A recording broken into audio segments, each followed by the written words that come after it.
Oh, look at us, we're live. Good afternoon, everybody. This is Aru from Plunge Enterprise, and of course from PlungeCast here in beautiful Whangarei, New Zealand. It's a bit overcast today, but it's always beautiful in the sunny north, as they say. But we're in the middle of winter, so it's a bit chilly, and we got our hoodies on. And as you can see, Shane's up here down the road from me, and he's got his hoodie on as well. And we're grateful to have Justin Young, fellow New Zealand comic book creator. As you know, I love to promote our Kiwi comic book creators around the world as much as possible.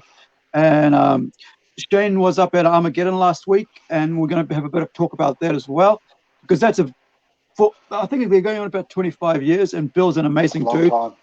Sticking with and bringing us all the great things with Armageddon, and I just appreciate that we've been able to get it back. So without further ado, I just want to let my co-host Shane Art of Evans introduce himself, and then after that we'll get into with Justin to introduce himself, and we'll go from there. Yeah, I'm a whangarei-based illustrator. I put out my first self-published comic recently. This one. And yeah, basically I'm an illustrator and a self-published comic, and I have a full-time job too, so I don't get to do what I love constantly. Awesome. And we're grateful to have Justin with us. Tell us a bit about yourself, Justin, and we'll take it away from there. I've just finished. I just published my fourth book, Freak Part 2, which is that one there. Yep. I tangled myself up. Can't leave us artists alone with technology. I've been doing comics for probably about 10 years. I really started when I was about 8 or 9. My first one when I was that age. And then did Freak originally when I was about 16, 17. And then had to grow up for a wee bit and do that. And then about 10 or so years ago, I got back into it. And here we are. The rest is history in the making, hopefully. Awesome. And I'm living in Dunedin, and it's nice and sunny. Right. Nice and sunny down here. T-shirts. Sunny Dunedin. We should be switching over. So I find it quite funny and a bit interesting that, it's the last 10 years, a lot of creatives have gotten into comics compared to previous times. Like in the olden, and before, you'd have the old heads like at Marvel and DC and Image and all that being the ones sort of doing the comics thing. But I noticed that with the guests that we have, that a lot of them, especially Kiwi ones, have gotten into in the last 10 years.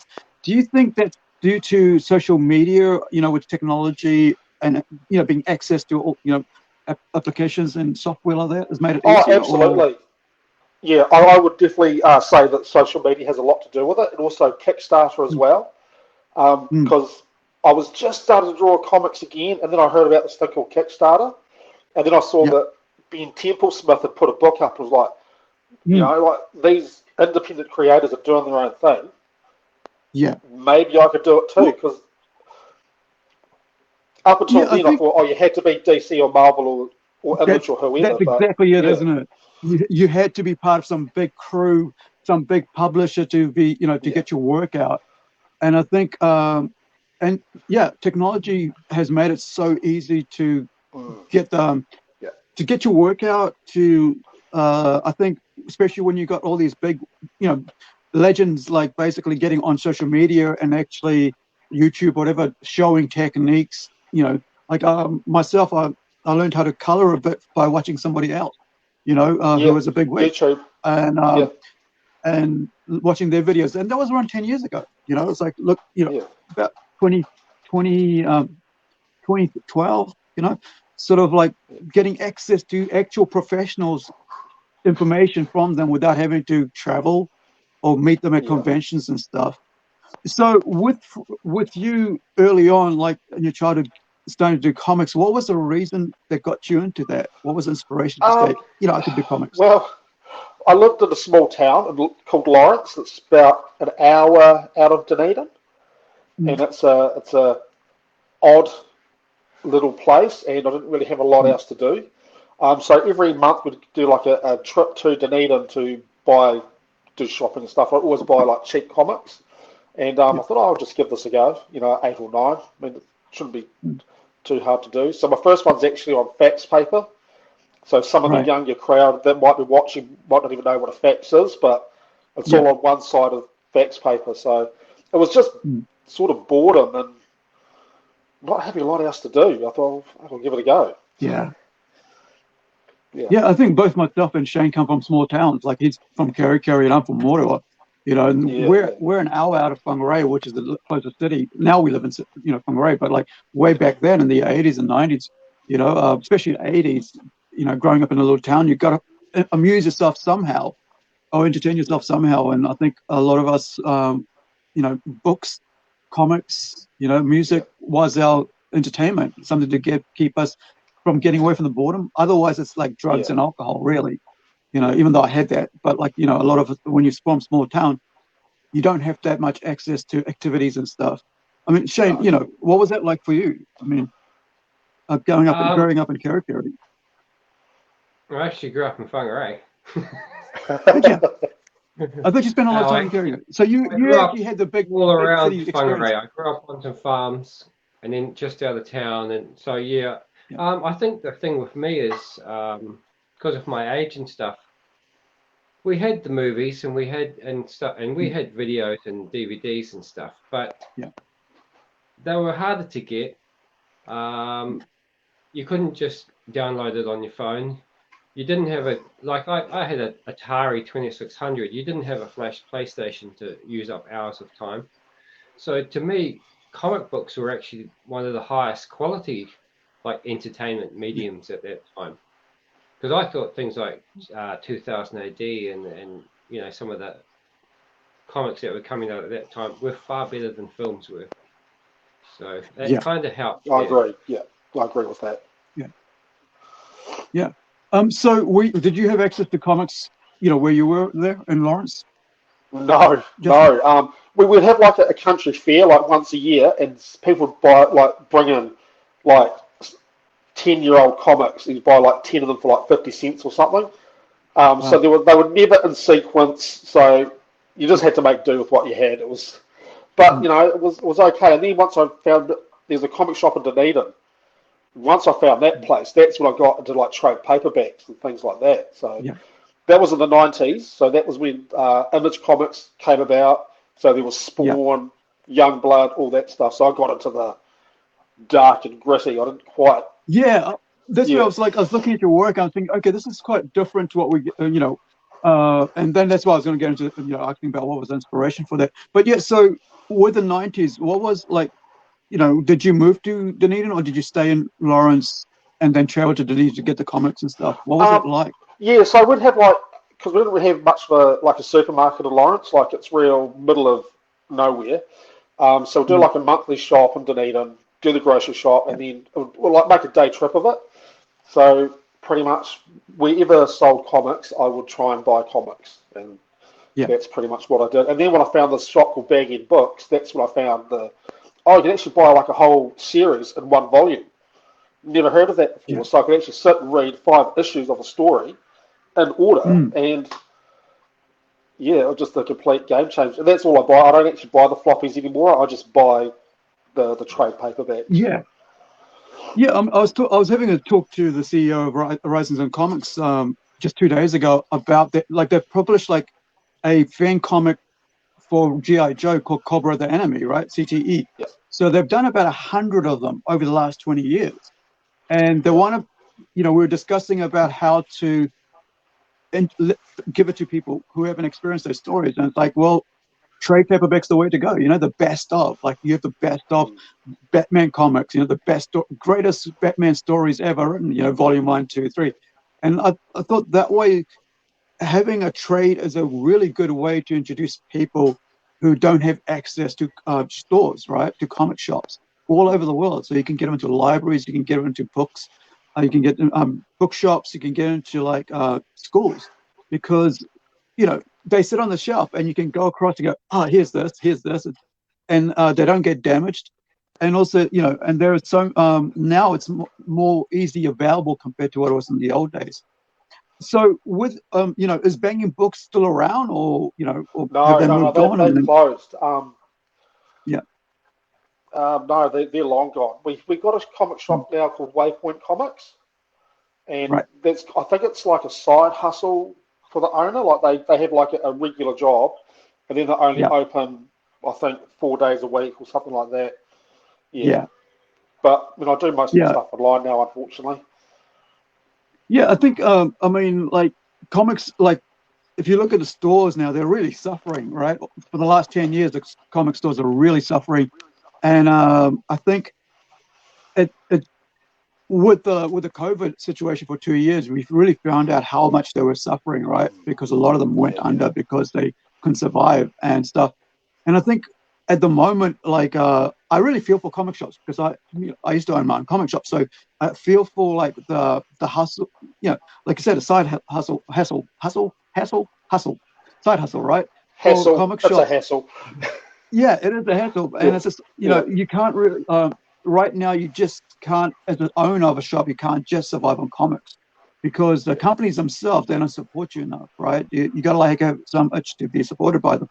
So now people are getting to toys, manga, D&D, figurines, 40K. They got to get into as much as the excess they can get into to survive. Whereas before, you walk into a comic shop, it was just comic shops.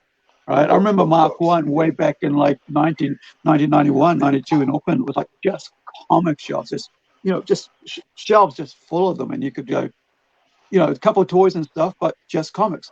Now it's like you got to have everything, and comics are just like a tag on.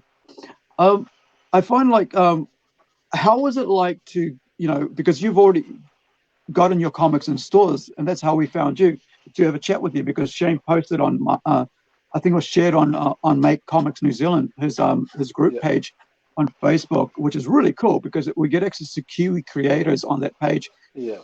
And that that you had your graphic novel in the store. How did you get At that? The library. It was At at the library. And at the library. Yeah. Well, actually, me and my wife and a few other people, we organised the Edge of the World Expo in Dunedin. We were sort of in that group, and we had the Dunedin Library come in as vendors, and I just donated it, not thinking anything of it. Thought, you just get chucked in the back somewhere, and then one of my friends said, "Hey, look, it's actually front and centre when you walk in the shop in the library." I'm like, "Oh, okay," but I donated that years ago. Thought nothing of it. Thought, it'll just end up in a back corner somewhere with all the other weird stuff, but no, it actually was front and centre when I walked in, so that was quite cool.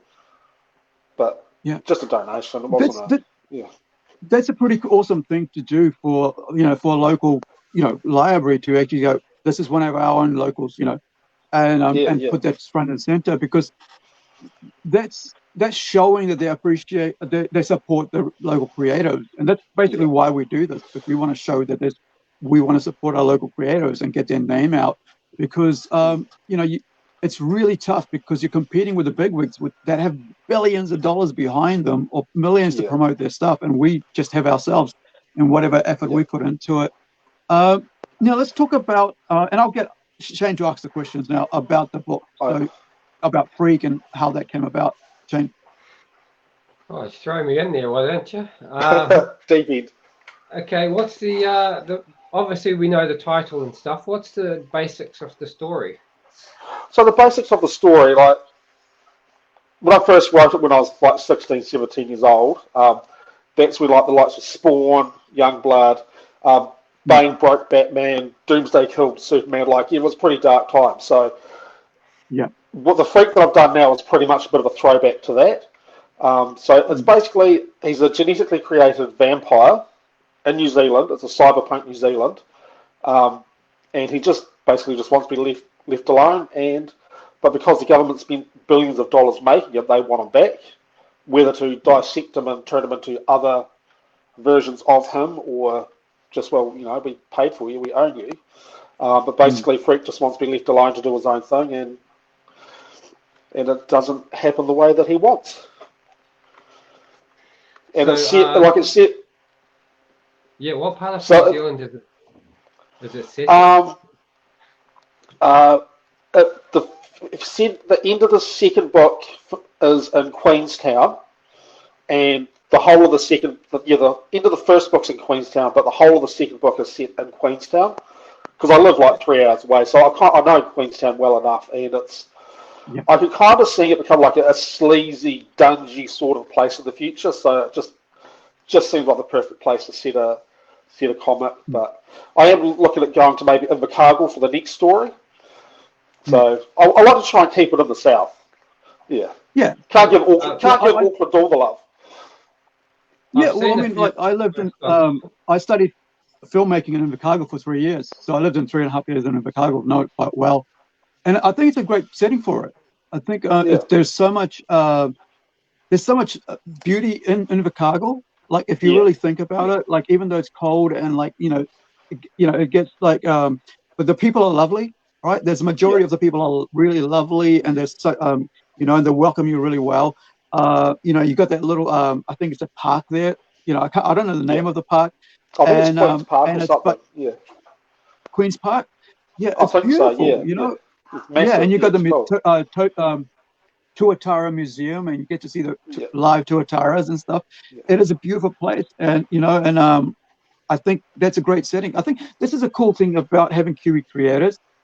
We're creating books and stories based in our own world, right, in our own country, and people get to see us in a different way than they see. Because when you look at any Western comic, it's usually just set in America.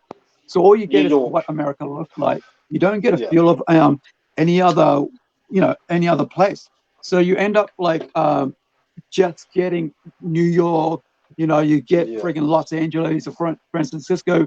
Because like, I mean, with me setting my own books like in Critical and all that stuff, I set it in whangarei or in Auckland, around there because I want to show people our beauty of our area, And I think talking about that, so we've got a message from Bridget Dawson. Yeah. Hi, Bridget. Yeah. Thanks for joining in.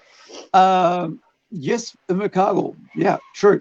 I mean, yeah, it is a beautiful place. I think there's so much. Yeah, it's just so green and So let's talk about the book itself and how you could come up with a story and an idea of it. I can't really remember. When I created Freak as a 16-year-old, he was just like an unstoppable sort of Hulk machine. Like he had no weaknesses, and sort of growing up and reading other comic books, it doesn't make sense to have a character that's unstoppable. Like it just doesn't seem to. So the thought of him being a vampire and having that weakness of having to feed or recover himself after taking a hit, that just seemed like a better way of doing it. But then we've got all the whole fang stuff, and I thought, well, I like the idea of his blades that come out of his forearms being his fangs, so he can actually drain people that way. That makes for some pretty cool kills. Yeah, I like the violence. So you do the artwork yourself? Yep, as well as writing stories, so it's everything too. Yep. No, I do the whole lot myself. Yeah, I'm not too good with sharing my toys and working with other people, so I do it all myself. So your artwork, does it start off? Is it traditional or digital or a combination? The first book I did all traditional, so I did it all pencil, ink, and then traced it all, and then I put it onto the computer, then coloured everything digitally.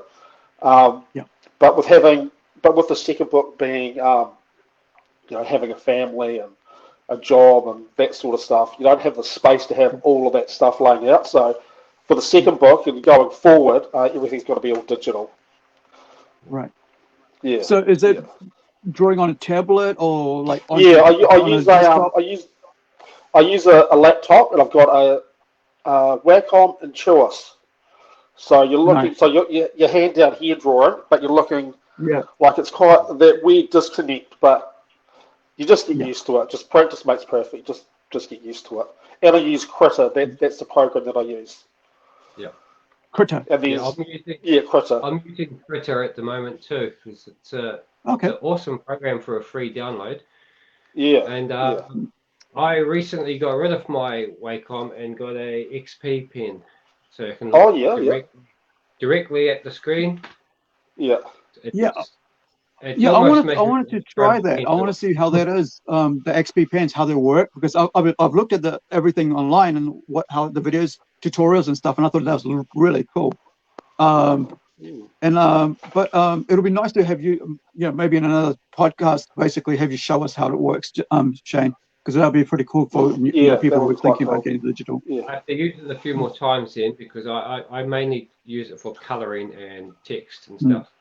I still prefer to do traditional pages. I just enjoy drawing on paper. I don't know why. Yeah.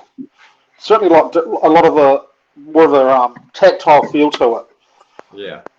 And you also, like, when you finish the comic, you've still got the artwork as well. It's not just that's it, right? Yeah, you actually have a physical copy of your work, and there is no possibility of, maybe there's a possibility of losing it, but unlike digital, it actually doesn't get deleted. That's what I fear all the time. Yeah, the fear of having your work deleted, and I've done that quite a few times in the last couple of months, of having like 10, 15 pages just disappear because of the app. And I'm like, it's because I've typed it all up and it's gone, and I'm like, it's like you go into shock mode. Have you ever lost work? Like you just go into shock mode and you go, there is like probably 10, 15 hours of just lost. But and the actual creativity isn't the same afterwards, because that energy you put in the first write up, and then you go, oh yeah, this happened, and it becomes a different voice. Have you ever lost work like that through digital work, or like typing up stories? I've had two instances. I had one where I scripted out the whole first book of Freak, and I had it on a data stick in my pocket, and I lost the data stick. But then I managed to find it again. It was it fell in my pocket at the supermarket, and somebody found it. Thank Hades for that. And the second big freak out I had, I used a borrowed version of Photoshop, and I had all my work done on Photoshop, and then that went missing. So I had no way of how am I going to finish this with no Photoshop without paying thousands of dollars? But one of my friends said, try Critter. So, but yeah, there was probably a good couple of weeks there of what am I going to do after spending 3 years working on this. It was just, Yeah, I think a lot of people don't understand what it's like when you're actually in that mode of actually creativity and pouring your heart and soul into it. It's quite different than just going to a 9 to 5 job, because like seriously, I've been in shock over this couple of times, and I'm like, there's a story I was writing, I was up to about 60 pages, and 10, 15 pages just disappeared. And I'm like, the energy that there is something like when you, like, an artist have the same thing, right? When in that flow and you get the lines right, and you connect with the work that you're doing. And I think because when you're creating as a storyteller, it's quite different in the sense that you're like, the words don't come the same, right? The words are never the same again, no matter, that's because you have like editors and stuff, and you go, it doesn't come back, and I've had to deal with that, and it's been harsh, man. So that's why I haven't talked about it before, but like there is, like, when you, especially if you're a writer yourself, right, and you're working on your book yourself, you're responsible for that, and I think it's something I think non-creatives can understand in the sense that you're doing that. But I think so. How many pages of work do each book have? Because they're trade paperbacks, right? So my 2 Freak books are 140 pages each. Oh wow! Which I'll just almost like I'll get into. I'm not doing that anymore. It's just I'm going to go back to doing 24-page comics with Freak going forward, because 140 pages is it's a lot of work. It's okay when you start, because you do the first 10 pages and you get to a rhythm. Everything's going well, and then you get to about 60 pages, I think, I'm doing all right here. Then you get to 80 pages, and then you're like, what have I done? And then you get to 100 pages, sweet, I'm cool, I can keep going. Get to 110, and you're like, I'm too deep in this, I've got to finish it. And then you just... So no more 140-page books, that's done with. But my Homerville stories, they're 40 pages each. I keep them to about 40. But 140 pages, I don't recommend it. But what was the reception to that 100? Like, because like we used to like comic shop like floppies, right? 22 Yeah, yeah. pages, and then the rest is filled up with ads and stuff, and coming out monthly. But like, what was the reception like to your your 140 page compared to your shorter book? To be fair, everybody likes the 140 pages more because I can just read a good chunk of the story. It's all there. There's no ads, no filler. It's all just story, and they can just get into it. But the problem that I have with it is A, the workload, and also B, the cost of it. Because when you're doing like 24 to 40 pages, it's all saddle stitched, and that's really cheap to produce. But when you're doing like this, that binding is real expensive. Is it a hardcover? No, soft cover. But even then, like it's still the binding looks like it was a hardcover. Yeah, no, it's all soft. Yeah. So this is volume 2? All soft. That's volume 2. 1? Yeah. Right. This is volume 1 here. They're both 140 pages. The freaks are. That's pretty cool, man. I mean, that's a lot of work. That's an amazing achievement.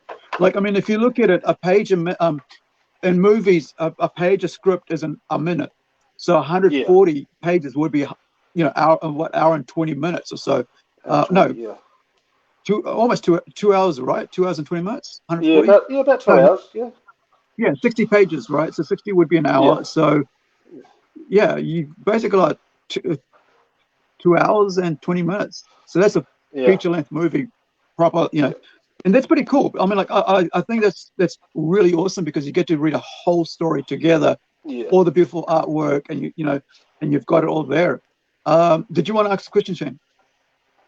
No, I was just going to add in that I think one of the reasons that trades are doing far better now is because in places like, this is something I found personally in New Zealand. I'd start reading a comic and you'd get a couple of issues that were missing because it had sold out in America or it had not shipped. And New Zealand doesn't matter in terms of their international sales, so they just skip it. They don't worry about restocking. I think, like you said, I prefer to read trades. I prefer to get the whole story in one go, or at least the whole arc. And a lot of trades also come with bonus material, sketch pages and things about writing it and stuff. So that's awesome. Does your one have any bonus stuff or? No. No. My Homervilles have a page or two in the back, just like a little bit of behind the scenes. But my freaks because there's like so many pages, and of course once you keep adding pages to that, the price just goes up with it. So I'm trying to keep the prices down, but I think once I get down to doing 24-page stories, I could probably tack a couple of pages onto the end, and it won't be a big deal. Yeah. So what was it like? Like, how did you go about publishing it? What was the workload? Research and stuff that you do to get I've got a trade here. How do I I just found a printer online. I used my first 3 books. I used Wycliffe Press. They're just based in Dunedin. They gave me the best price, so I went with them. And the guy that I dealt with there was really good. But between those 3 books and my latest one, COVID happened, and they disappeared. So I had to find another printer, which I used another Dunedin-based printer. What do you mean disappeared? Oh, they just vanished. They got brought out by another company and just disappeared. I think there's a phone number for them somewhere, but their website's gone. Everything's just gone, disappeared. So I did a bit of research on them. Yeah, that's the sadness of lockdown for rolling lockdowns for 2 years. Seriously, there's a ton of local businesses that have had to close down because they couldn't survive in that situation. And I feel sorry for those people, especially mum and dad shops. They say that's their livelihood gone.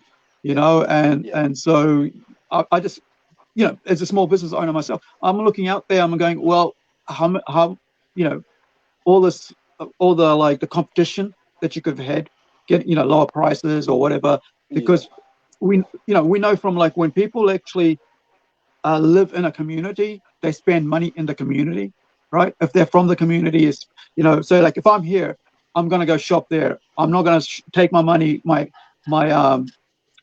savings or whatever, spend somewhere else, right? So I think that's what's kind of like it's actually going to hurt. We're in recession now, right?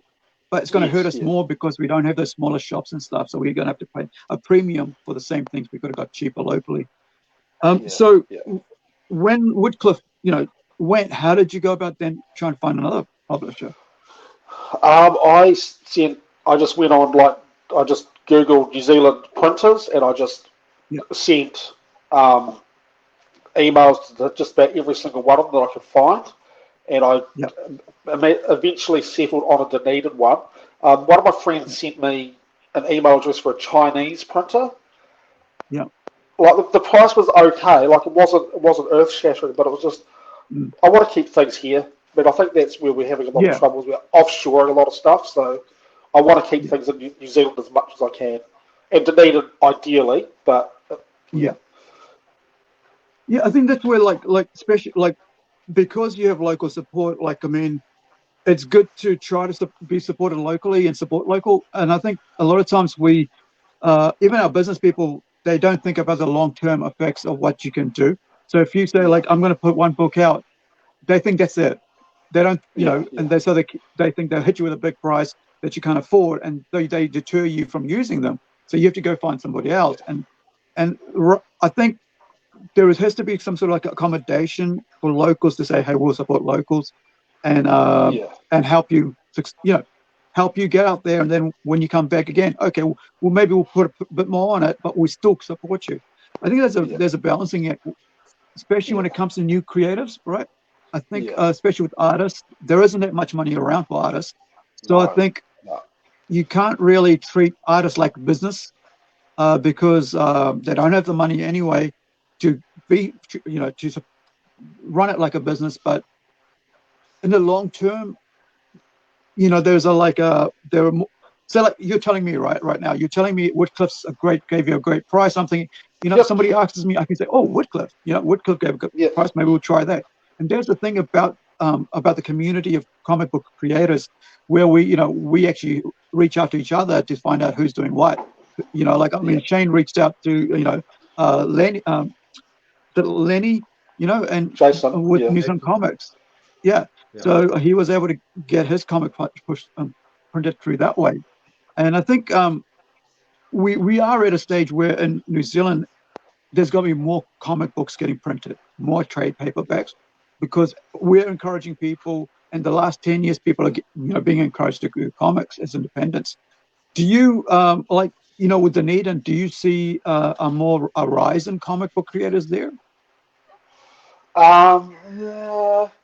There's probably about 4 people that I know of that are actively making comics, but we've got a very strong zine scene in Dunedin. It's all very zine-y, very connected to the art school. But comic creators, there's not a lot of us. We're pretty thin on the ground. Christchurch is a good community, but Dunedin, we're a little thin on the ground. So I was having this conversation about independent creators, right? So there is this thing that there is a balancing act as a comic book creator, right? So I'm putting out a book about a superhero, right? You're putting out a book about a vampire. So there is no competition between me and you. Yeah, exactly. Because we are different genres. Also, we don't have this. We probably don't have the same audience, and so because of that, I think there's a beautiful chance that all across New Zealand, as independent creators, we're able to support each other because of that. Because we're a small community of creators, and because we were able to say, hey, what are you into, right? If you're into this, then this is what you can. This is the person who's doing that sort of work, right? I can say, well, if you like anthologies, is it Jason Lenny? Is it? Yeah. So there's anthologies being done all the time by him, right? With what's it called, Shane? I've got a couple up there, but I can't forget. Fun Time comics. Sorry. Fun Time. Right. So Fun Time anthology, right? They're up to about 30 issues or something. So if you want to have a taste of all different creators of New Zealand comic books, you can get that, right? It's available, and you can check them out in New Zealand Comics. NZ, I think NZ Comics on Facebook. And so I think as we, as independent creators and in New Zealand, we're able to actually be in a different situation to when you're in America, right? Where you're competing for that little bone, the same people competing for that piece of meat all the time. But we're not doing that. I think that's a great thing for us going forward as creatives in New Zealand, because everybody has different tastes, and I think that encourages people to try a lot more, and not just stick with one thing. Because like if you're like putting, remember the old days in the 90s, whatever, 80s, you were either Marvel or you're DC. That's all there was. Yeah. Right. And now we're able to say, well, there is all these other comics, independent creators coming up. There's different works. I mean, you're doing 140 pages, man. That's an amazing achievement, because you can go, well, you show up at something and you go, it's a complete book, and that's awesome achievement. And you're able, because you're writing a dark story. Is it a mature reader or is it like teen plus? What's the age on that? I'd probably sort of aim at, like, I probably started off at about 15, 16. That's probably the right age, I think, to start reading it. Yeah. Like it's pretty violent and there is boobs in it as well. But I base that, like, the level of nudity is 90s action movie. I don't go any more graphic than that. Yeah. It's 90s action movie. That's the nudity. It's a mature reader book. Yes, absolutely. Yeah. So you like basically you have your audience is basically a mature reader, horror genre, sci-fi, right? Yeah. And that's pretty cool. That's a pretty cool genre because there's a wide audience for that, and especially if you go, well, it's a 90s, 90s movie style action, entertainment. And I think Shane loves horror, right? And and I'm into sci-fi, so it would be awesome to get your book.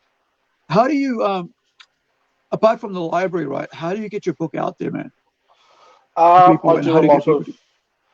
do like gala days, market days. I've started doing Armageddon in Christchurch. I did my first one this year, but it's mostly like the gala days, market days circuit in Dunedin. And I did the Alexandra Blossom Festival last year, which was pretty crazy, pretty busy. But it was. I do advertise online, but it's mostly just face-to-face markets, fairs. I saw Russell Meek does that. He wrote the Colada Stone series. Okay. He's a regular Armageddon, and I think that's what he did. He just does face-to-face, but he's gone online now too. Yeah. What's been the reception? Like you're going to like garden, like the Blossom thing, right? It's about flowers and stuff, right? and you've got your mature reader horror comic there. What's the reception like been like that for that? I stand out. The majority of the money that I make there is from fan art. Like that's where I do the majority of. Like that's what I use to kind of. It's kind of like the gateway drug. I kind of give them a little something that they know would like, and then just sort of sneak in the more stuff that I want to be doing. So they come in, they see the Spider-Man, the Iron Man, and Venom, and they're over there. They say, oh, what's this? And they have a bit of a flick through. I go, oh, okay, that's it's either I'll put that back, or they go, oh, have a look at this, So I have the two different reactions to it. That's very interesting because like last weekend was one of the biggest G.I. Joe conventions in America called JoeCon, and and it's supported by Hasbro and all those things. I think it's Hasbro, or is it Mattel? Hasbro. Sorry, Hasbro that owns the G.I. Joe franchise, and so they had that last weekend in America. It was like a whole weekend, like just like Armageddon, right? But for G.I. Joe fans. So Rise and Sun was there with the CTE book I was talking about, like with comic books, G.I. Joe comic books. And so so you had all those people there, but then they were like, parents were saying, yeah, I'm into that, but do you have anything for my kid?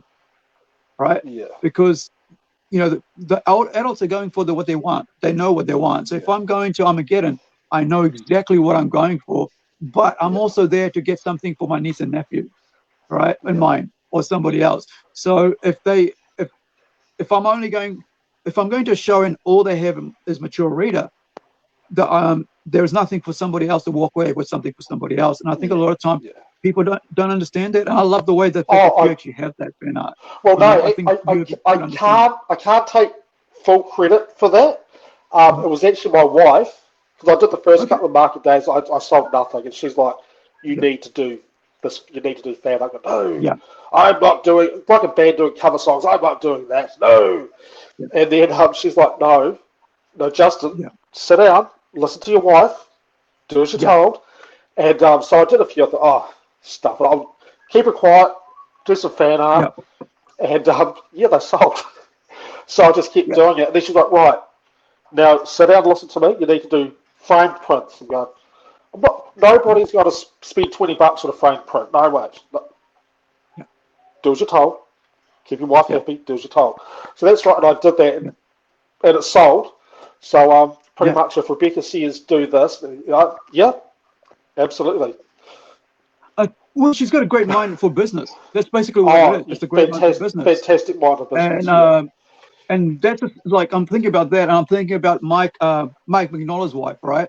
I don't remember her name, but I listened to an interview with her about it, and she's like, I'd rather have 10 quality prints on a T-shirt, a quality T-shirt, than 100 rubbish, like cheap T-shirts with Mike's work on it, because the value of those 10 is the same amount as 100 or whatever she was saying. Like a 1 is value to 10, right?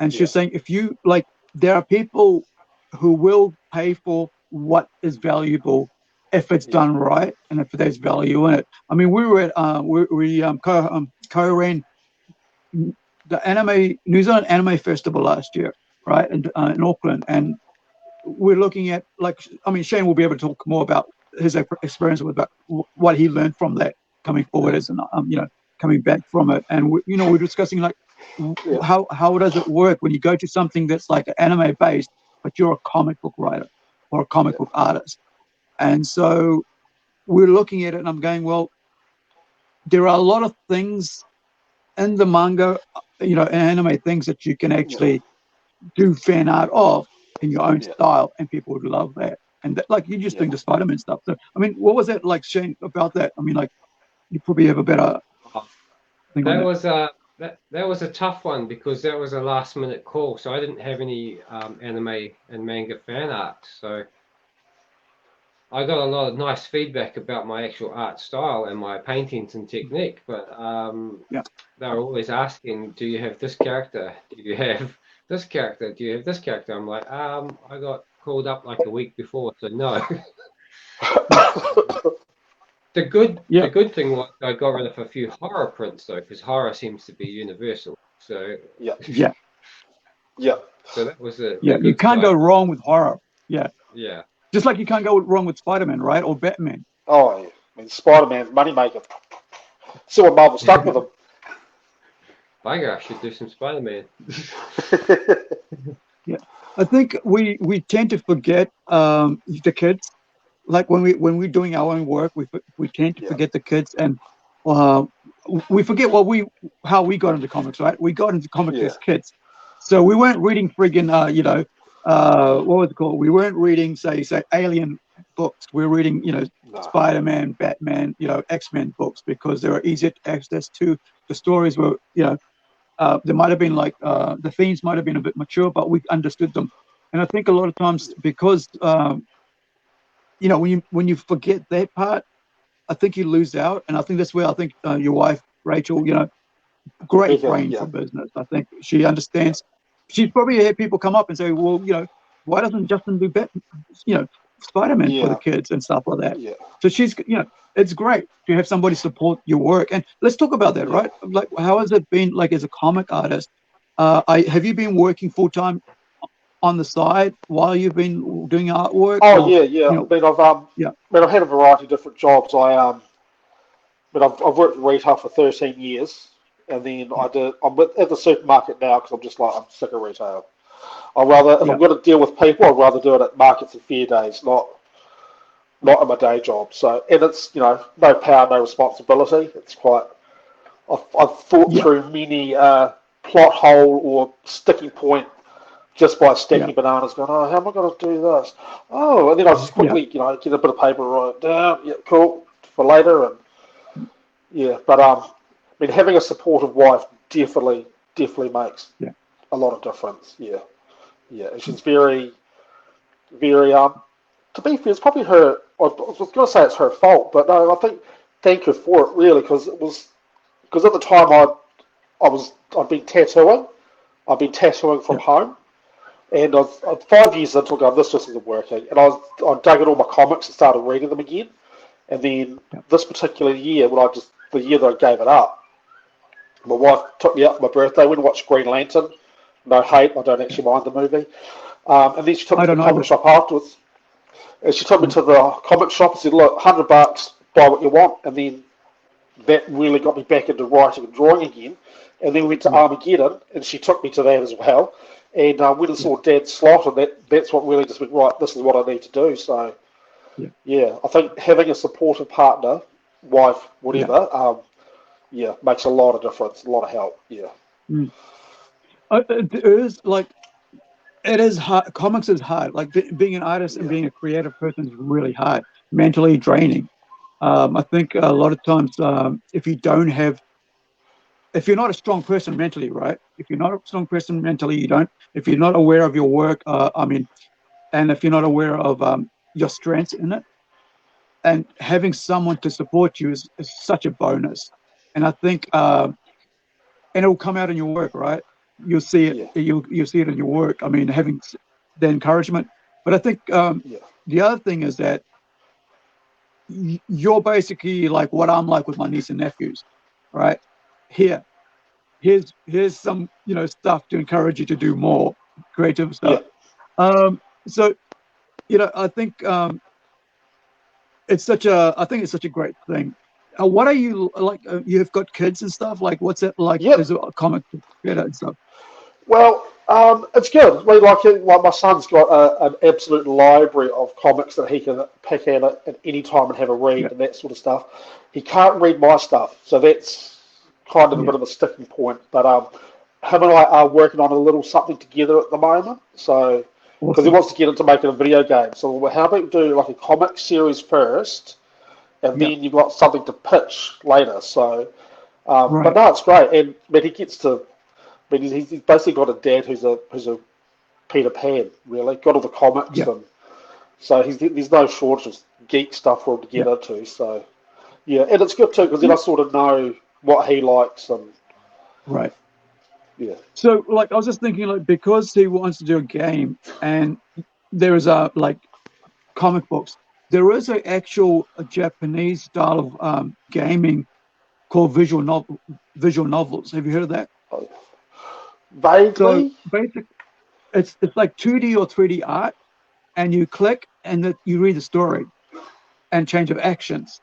So if you can basically meld the two together. It's something I've been researching for the last 2 years. Is actually moving image based game, visual novels. And they're really exciting to do. It's basically like reading a comic, but you get to choose the storyline. And like a pick a path. So it's like a pick a path, but it's on a computer screen or on your mobile. So it's something something that might be of interest, to just try out for him, because that's a good gateway into actually doing games as well. I think to actually understand the storytelling. So it's all about storytelling, right? So how did you formulate and come up with the ideas for the stories? Well, the Homerville story is probably an easier one to explain. So Homerville is an anthology series. Like every story is different, but it's all set in a small fictional town called Homerville in central Otago. Me coming from Lawrence, it's a weird little place. So Lawrence is kind of the inspiration for Homerville. And the inspiration for the first Homerville is called Hell Trip. And my wife, me, and a couple of her friends were doing a road trip to like another town that was doing like a horror maze in a cornfield. And we're driving down the road. It was night time. You had the sea, you had the full moon. I'm just, listening to music. I'm sort of sitting in the back seat, like, oh yeah, what if the monsters in that maze were real? Yeah.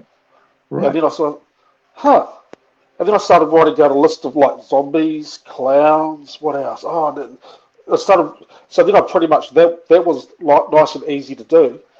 Yeah. And the second Homerville story is basically a 40-page testament to me being a prick to my stepdaughter because she hates gnomes. So I just did a whole book on Okay. scary gnomes.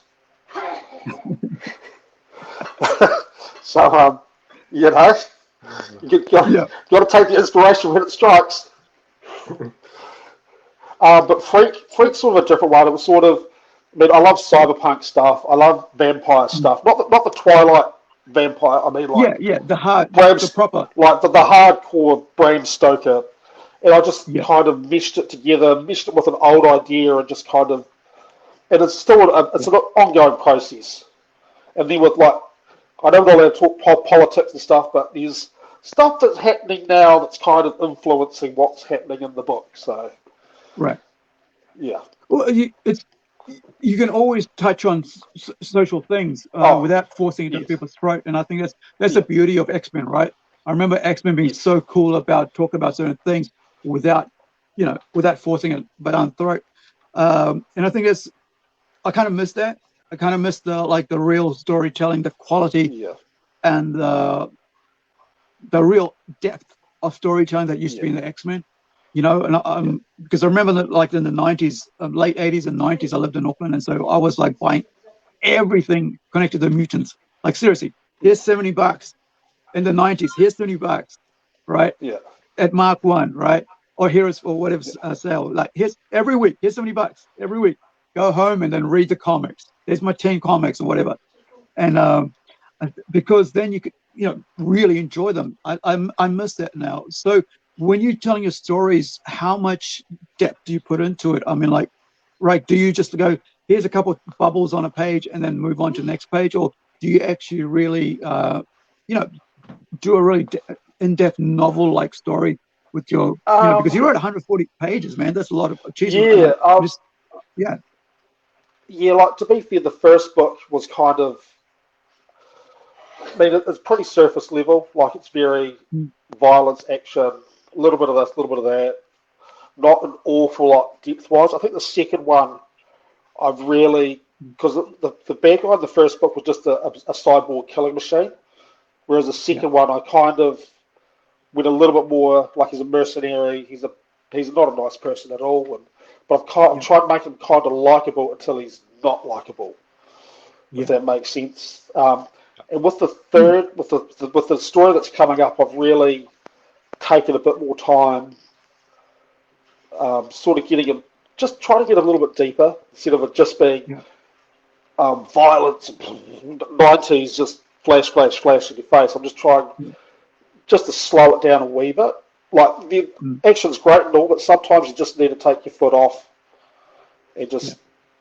And I think that's probably the lone wolf and cub influence starting to come out a wee bit there.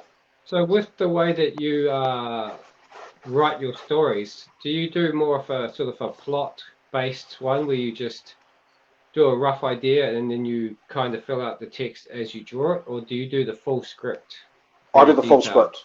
Yeah, I do the full script, very detailed. I just start off as just like bullet points, and then I just add to those bullet points like Freak is travelling to Queenstown. Like that's the first sentence. Then it's like Freak is travelling to Queenstown from Cromwell. What's he doing in Cromwell? Well, he's doing this. How is he? Then I start fleshing it out as I go, and then like I've got an idea of what this is the main story beat. This is what's happening, and then I just factor everything around that. Right. That's But yeah, that's it's a good very question. yeah. Yeah, that was a really So cool question because I think a lot of people don't know how to actually set about writing stories, and I think that's a good point. I had to Google it. I had to Google it. Google what? Sorry. With your first, because you said you did the first Freak. How many years ago was the first one? Like when I was a teenager, I just freestyled that one.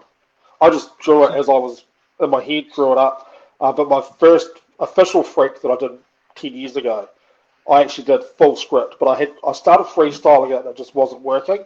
So then I Googled how to write a comic script. How do you All think right. your style has Yeah. changed over those 10 years? Well, when I finish a story or a chapter, I make a little shopping list of 3 things I want to work on.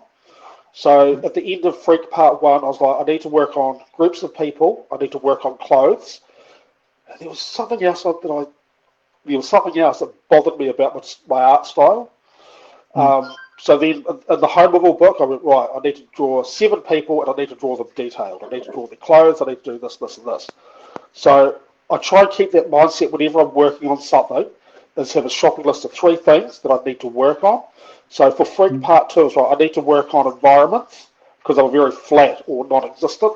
I needed to work on facial expressions because they were all very smile, but nothing else moved. And there was something else that bothered me too. Can't remember, but I've got other things now from finishing Freak 2 that I've gone, right, I need to fix these 3 things. Yeah. And then I just try and keep building on that as I go.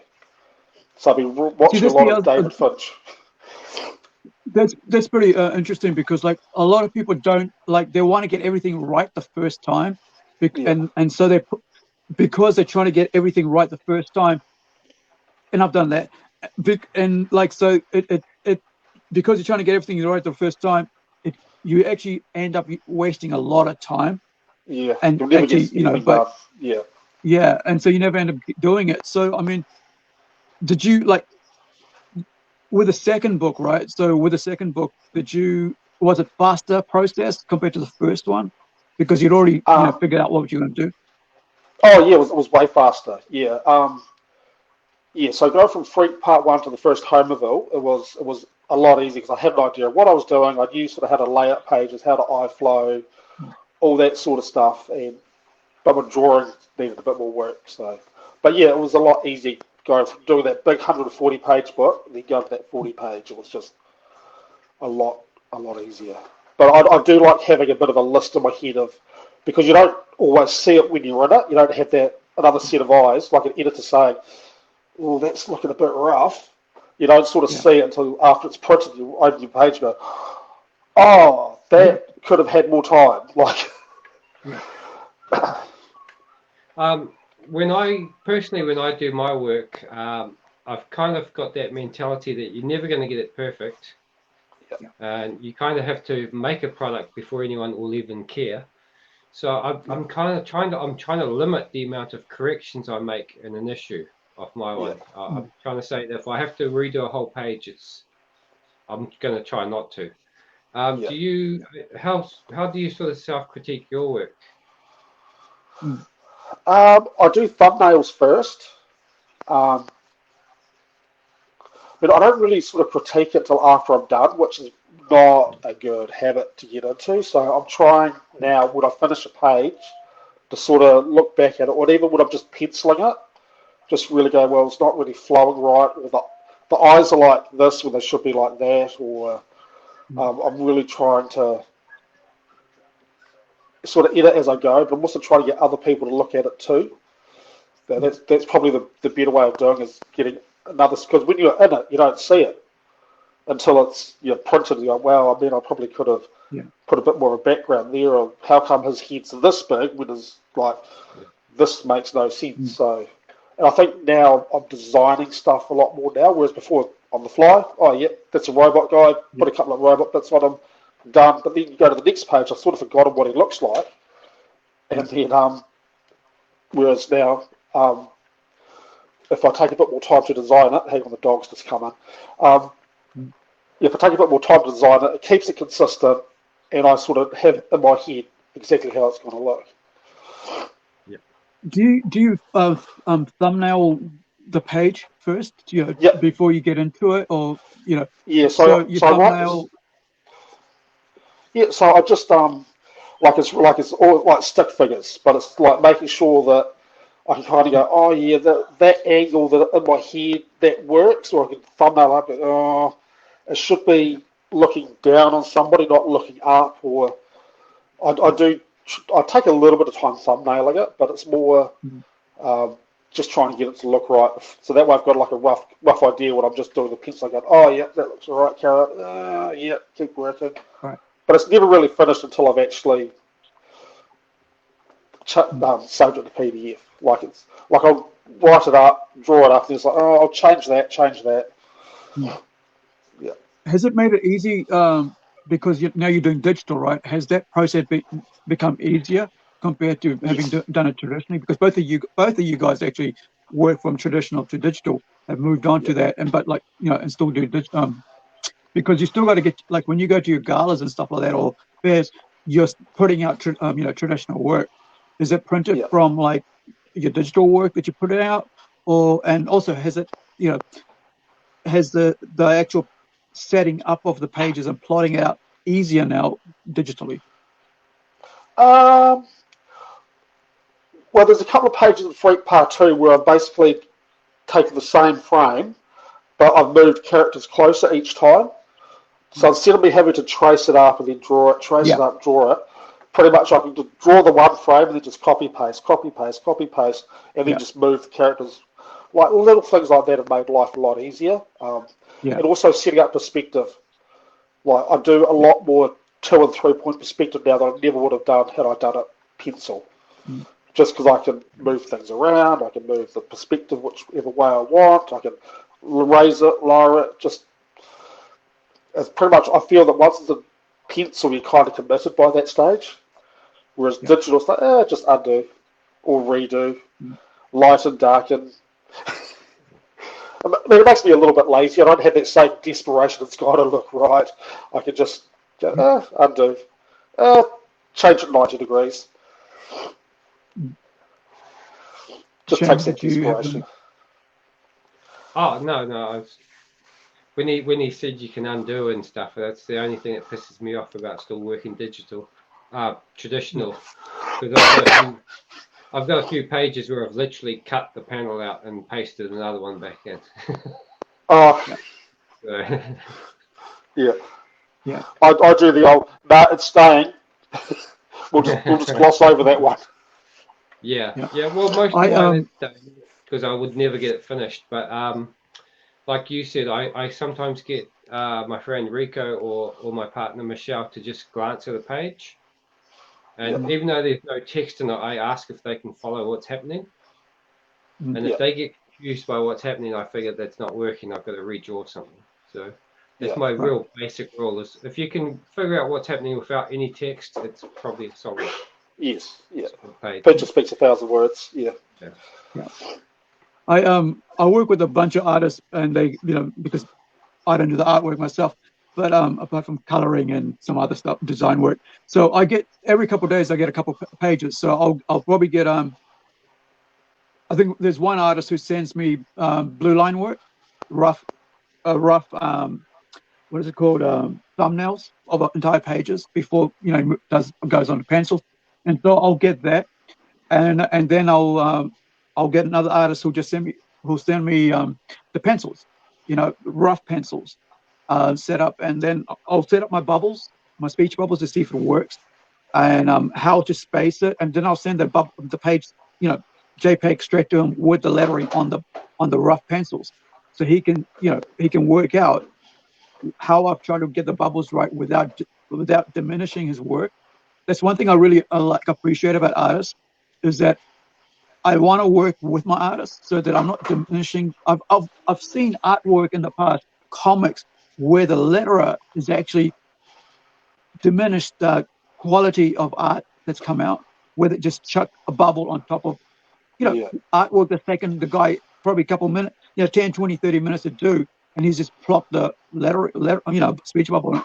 So with that in mind, I've always thought, okay, as I want to make sure the reader sees as much of the quality artwork that's there, because I know these guys put a lot of effort in it. So that's why I always go, here's a speech bubble on your pencils, chuck it back.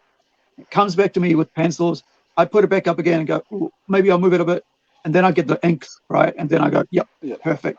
I've noticed that like working with different artists, they all have different styles, right? So are you a self-taught artist, or did you learn it? And how'd you get into the actual artwork of it?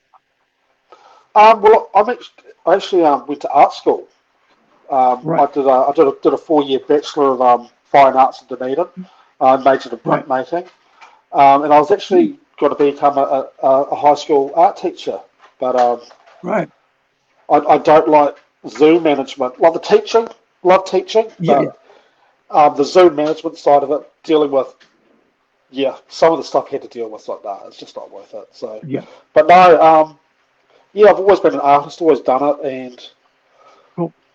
I do read a lot of other people's work. I don't just kind of go, oh yeah, I'll have a glance at a comic and go, oh yes, I'll draw a comic. I actually sort of look at, like with Todd Mhm. McFarlane, I looked at how he drew New York Yeah, City. Um, yeah. David Finch, I do a lot of looking at his work, how he does perspective, and he just really gets in there. And Ben Templesmith, he was a Yeah. pretty big inspiration when I got back into it, which you could probably tell with the colours and that. Mm-hmm. But I mean, I think it's going off and doing its own thing now anyway. But I Yeah, do well, look Ben quite closely at styles. Ben was someone I talked to in the 90s on, not, sorry, 2010s, right? When I was getting into comics on Facebook. You had access at Yeah, that time, right? In the 2010s, you could talk to creative artists, the comic creators on Facebook, but and have good communications. Now you can't do that. And it's like yeah, there's that something happened in the last 5 years where you couldn't just go, hey, can you have a look at my work, or what's going on? yeah, Do you have any techniques I can learn from and stuff?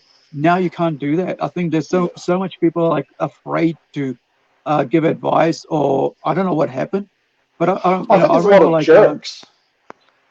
yeah, I I think don't I know, think there's a maybe I think there's a lot of jerks online that they've just gone, well, I don't want to deal with any of this now because these yeah, 20 or 50 people have just been abusing me. I'm not going to deal with it anymore. I think that's probably what a lot of it yeah, comes down to.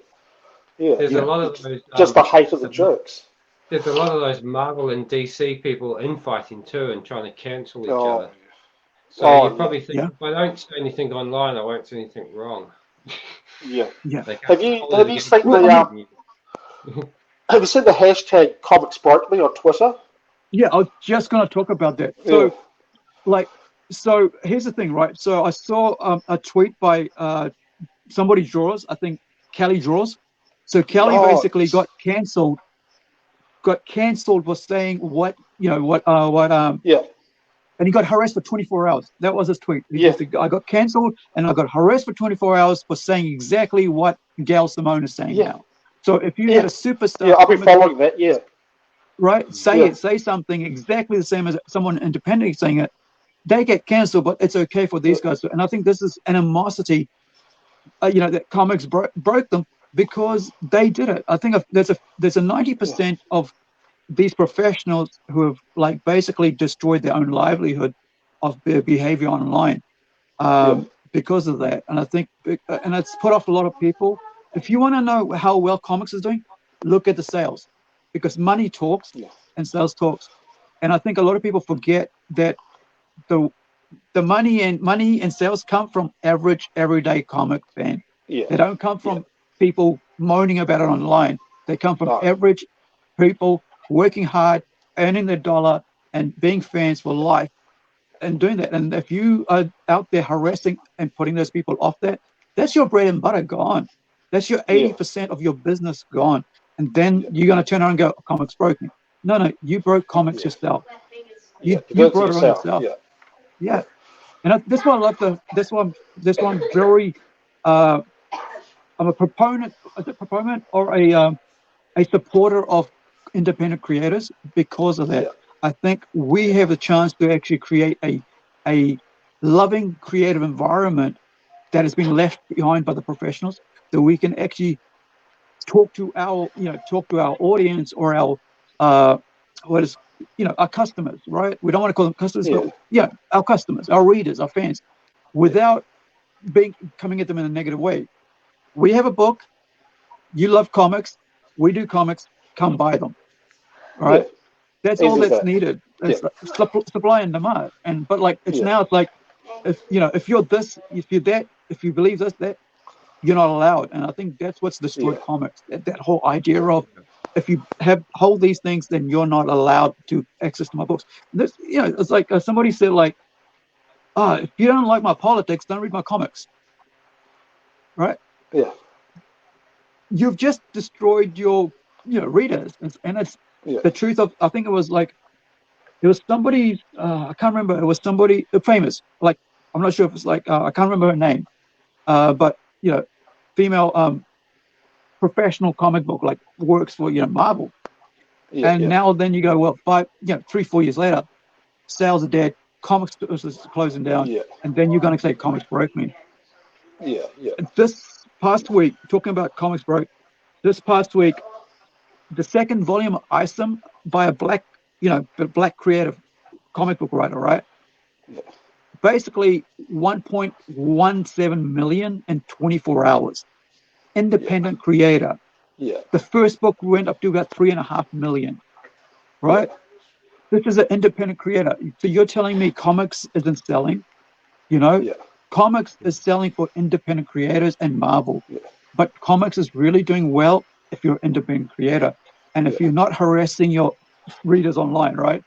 If you're not calling out your white readers for being racist online, Yeah. and majority, and to be honest, I think a majority of readers are white people, to be honest. Yeah. And because they grew up with it, and they've, it's what they are, right? Comics is something that was something to get into as a kid and stuff, and access and stuff. And so it's a lifelong hobby, right? And you can't start attacking your lifelong friends ever. And I think that's what the damage has done. And but 1.7 million, man, for a 90-page book, right? Yeah. In 24 hours. I'm thinking That's about pretty what bad. about the rest? Yeah. Did you see And, the and No, you carry on. You carry on. yeah, but that should be promoted.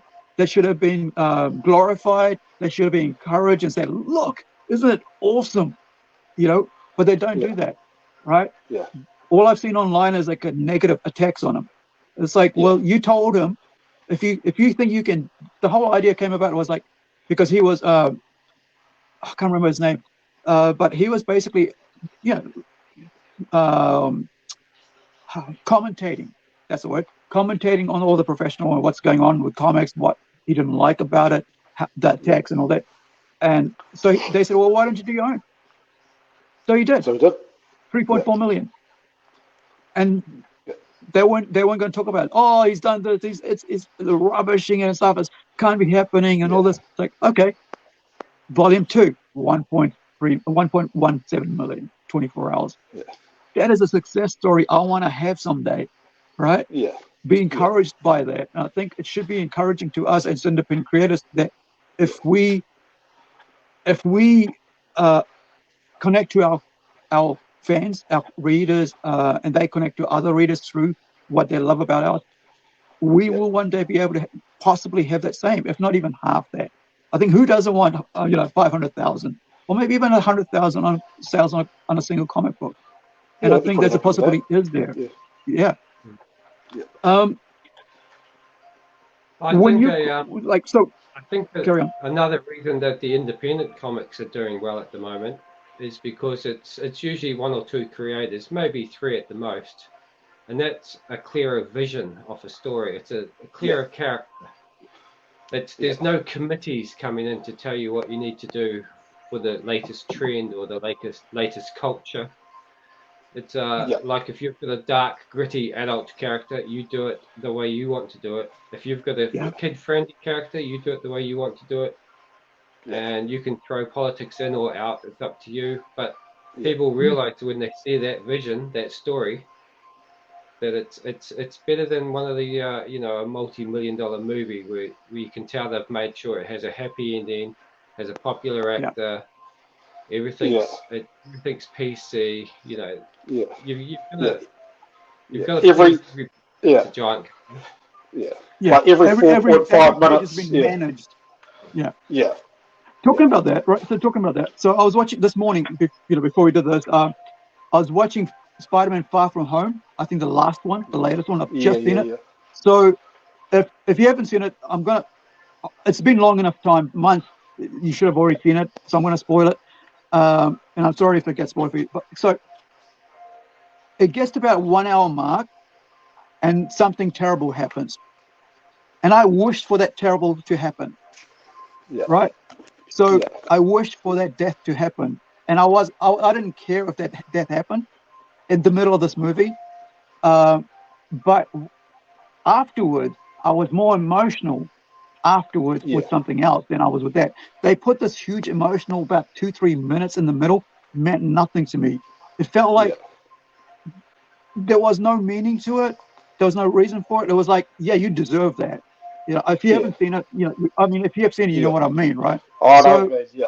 I, Yeah. yeah, I felt like she deserved it. It's like it got to a point. I Yeah. said, you did brought this on yourself. Yeah. You know, and so I had no feeling of sadness or anything, but I did feel sad about when they were talking about their losses.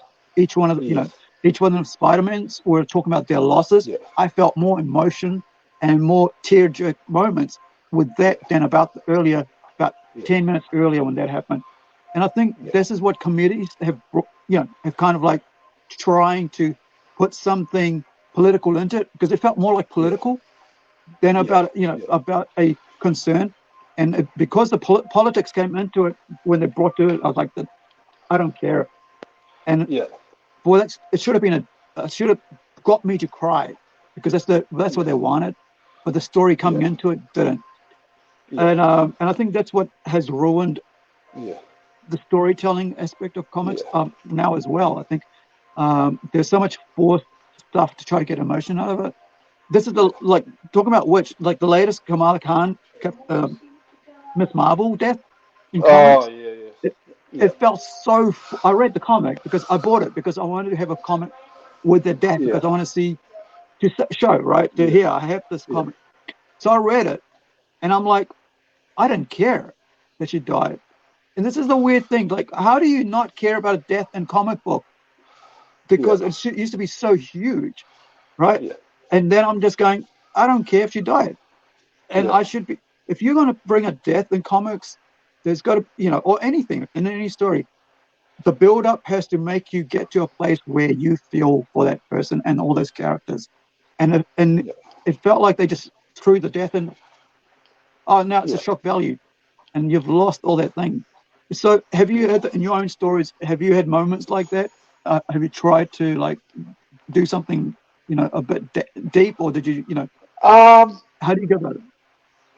Maybe there's a scene in the first Freak book where there's a young girl whose father's dying. She goes to get medication, and Freak accidentally knocks it out of her hand, and she's like that was probably more the father and me sort of coming out there. But I try Yeah, not to put too much of that in because then I sort of go to a bit of a weird place when I do.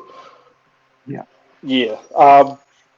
But like there is more of her story in the second book where there's mm, definitely a lot of my fatherhood fears and that sort of coming out of it. So, I mean, I yeah, do try and put some deep stuff, but it's never intentional until I'm writing. It's going, actually, this yeah, can actually be a little bit more than just a shock value.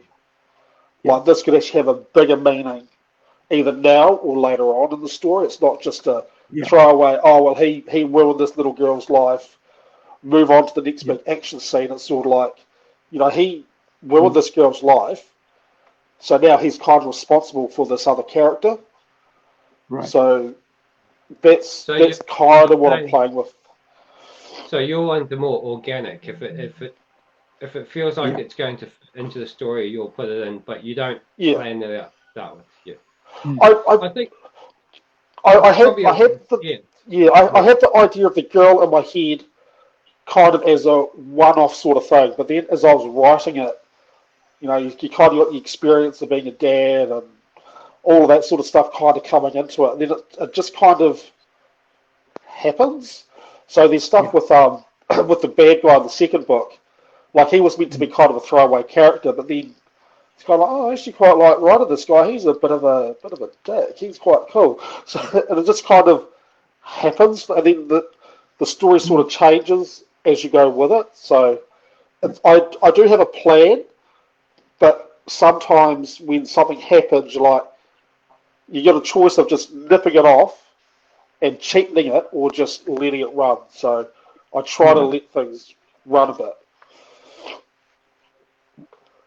I think if it happens organically, like there is so much more to it. You can really lift that book. You can really lift that story. Um, I find like yeah, I mean, there's what like so in the first like we were about to put out Incredible #1 as a as on Kickstarter in a couple of weeks. There's a moment in there that happens where someone gets hurt.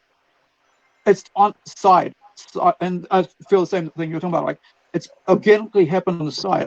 I didn't have to put that in. It didn't even matter to the story, but I felt like if I just have this little conversation between these two people, it'll bring more more value to the story. And I think it didn't have, you don't have to force it. It's just have to be a couple of dialogues, couple panels, and that's it.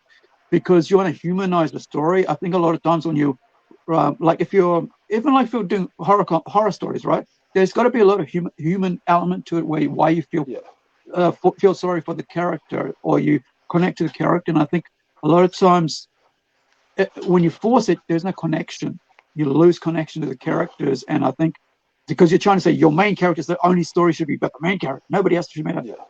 I was thinking like when you're talking about that, I was thinking about was it Batman Superman Returns or something like there was someone with a Zod comes down. Was it one of them? Anyway, all these like the buildings are getting like smashed, right? Whenever I see Superman go through buildings, I just think there's people just died in those buildings. Yeah. Right? Yeah. Because the buildings are smashed. Like, how many buildings are you going to like topple in the daytime? You know, when people are there in them, like, and that not feel emotion for them, And I think it's just, I always think of that like, why would you want to do that? Why do you want to? Is it like, do you like just make lots of action scenes? Do you have? It looks cool to have Superman smash through a building, but like, if I was Superman, I wouldn't. I'd be like, do everything not to go through a building because who knows who's in there? There's a janitor in there, right? There's people cleaning in there or something like that, and or office worker. And I think for me, when I look at that, I just sort of like step back. Go, yeah, I don't connect with that story that much. Do you like when you're like developing your character? How do you figure out what your character's about? Like what's his ethos? What's his moral compass? How far is he does? I mean, I pretty much. I mean, the characters are almost an extension of me in a sense. Like Freak, like I'm not brutal or anything like that, but he is. Yeah. But there's like anything to do with children, he's dead against. Like that's something that I very much like that as well, and I take that sort of turning up to 10. I mean, Strong Arm, the bad guy in the second book, he like we're nothing alike, but I just kind of designed him. I thought, right, I'll give him the Colonel Sanders mustache and the beard and the goatee, and then make him very patriotic, and then he just kind of evolved into damn dirty tree huggers and sort of one of those. So he's kind of like that far right extremist that everybody hates at the moment. Like he sort of became that sort of character, and it's I just sort of start off drawing them, and then there's like a something about them. Okay, so he's got the mustache, and the goatee, and the sunglasses. Right. Okay, so what sort of person would wear that? And then you kind of go, well, I don't really think too deep about it. I probably should. Like that's probably my big failing. I need to sort of think a bit deeper about it. But sometimes it works. Like if you sometimes you can overexpose, or sometimes you can't. But I mean, it's when you're developing a story. I mean, I think we know what. Like if we look at the main like stuff like Spider-Man or Batman, and especially Punisher now are out, which has been the main topic lately. So you know what those characters are about, what they're like, what their moral compass is, why they do what they do, and that's why I was asking, like, how far will your characters go? And I think a lot of times our characters like that we create have a piece of us in them, and I think when they do that, it brings so much more connection to readers. I think because when you're not just telling stories for the sake of telling stories, you're actually telling something that's important to you in a way that you want to connect with humans and other people, because storytelling is about social things. because you're socially trying to connect with people around the fire as they used to do, right? They go, oh, this is my story, this is my story. And that's how we further our connection to people. And I think by just letting organicness about our characters go out, people can make up their own minds about them and fall in love with them, or they not fall in love with them, or they might find more connection to the side characters. And I think the fact that with this girl, and you think, yeah, this could be a better, be a part of a story. I think sometimes those things are like left out, and I think those are the things that really humanize us and humanize our story. And it's not just like action, action, action, action, but I think there's elements of connections we have. I think I can't word it right, but I think it's this because when we're doing artwork, it's all about connecting and showing our artwork to somebody and say, here's a piece of me that I've done, and storytelling's the same way. What do you think about that, Shane? I mean, like, because as an artist, how do you do that? And then Justin. I'll let Shane go first. Storytelling for my one, like I can only talk about the one I've done recently. I thought with the first issue, it's going to kind of be like the intro to an action movie. It's going to be action. Just set it all up, just get it going. The second issue's got a tiny bit more personal stuff. You're going to find out more about their personalities. I've already got the third issue planned out with a flashback that actually gives them even more, ties the villain and the hero together. So that just popped into my head as I was doing the second issue. So it's kind of organically popping in how they tie together. Yeah. So my sort of thinking is that I tell a basic story first, and the longer the story goes, the more you can explore the characters. That's my thinking. I don't just write it all down and say, this is what happened and this is how they are. So, hopefully people discover them as I discover them. So, what about you, Justin? Well, with my first Freak book, it's pretty much as you say, you're just sort of laying everything out. Everything that you have about the story, you're pretty much laying it out. And you're sort of setting things up that are going to happen later on, and getting to know the characters a bit. But then the second book, that's when you're going to go, right, I'm focusing on these two characters meeting, and there's going to be secondary characters in the middle trying to make sense of what's going on in it. Yeah. And the same with the third, like there's a pretty big dust up in the second book, so the third story is just got to be the clean-up and then lead it to the next. But I like to start my books with a real smack, like a real right in there, and then a few pages of letting the dust settle, and then just letting things ramp up again. I don't like to sort of keep it high all the time. I like to have a start at the peak, let it quieten down a bit, and then ramp it up again. That's sort of how I like to structure my stories. That's like a classic horror or action movie setup. They always start with an action scene or a murder. They go back to the story, and then they ramp it back up for the end. So, yeah. Classic sort of movie storytelling network. Yeah. Yeah, I tend to because I just write story, right? And then when I realize later that I've missed out on that punch in the start. So we did we're doing a 90-page manga style graphic novel, right? And now we've turned it into a 3-page comic book. We got 30 pages of the artwork done. And I was like, there's nothing punchy in those 30 pages because I'm setting it up as a movie, right? And then I realized that I should have had a page or two right at the start that told you about what's going to happen right at the end or something. So or whatever happens somewhere in there, right? That's more exciting. And I think that's because of the way I tell stories, I forget that a lot. And I think it's you don't realize how important that is, the actual punch at the start. And I think a lot of if you're watching this and if you're thinking about writing or if you're artwork, you got to have that punch if you're building up a storyline, because you got to grab the audience straight away or the reader straight away. And I think, and then you can discover what's going to happen. And I think, sometimes I miss a boat on that. And I've had to redo stuff because of that. So you've got 2 books done. You got your second one out now. How long is this an ongoing story, or you got Oh yeah, you got a number in sight?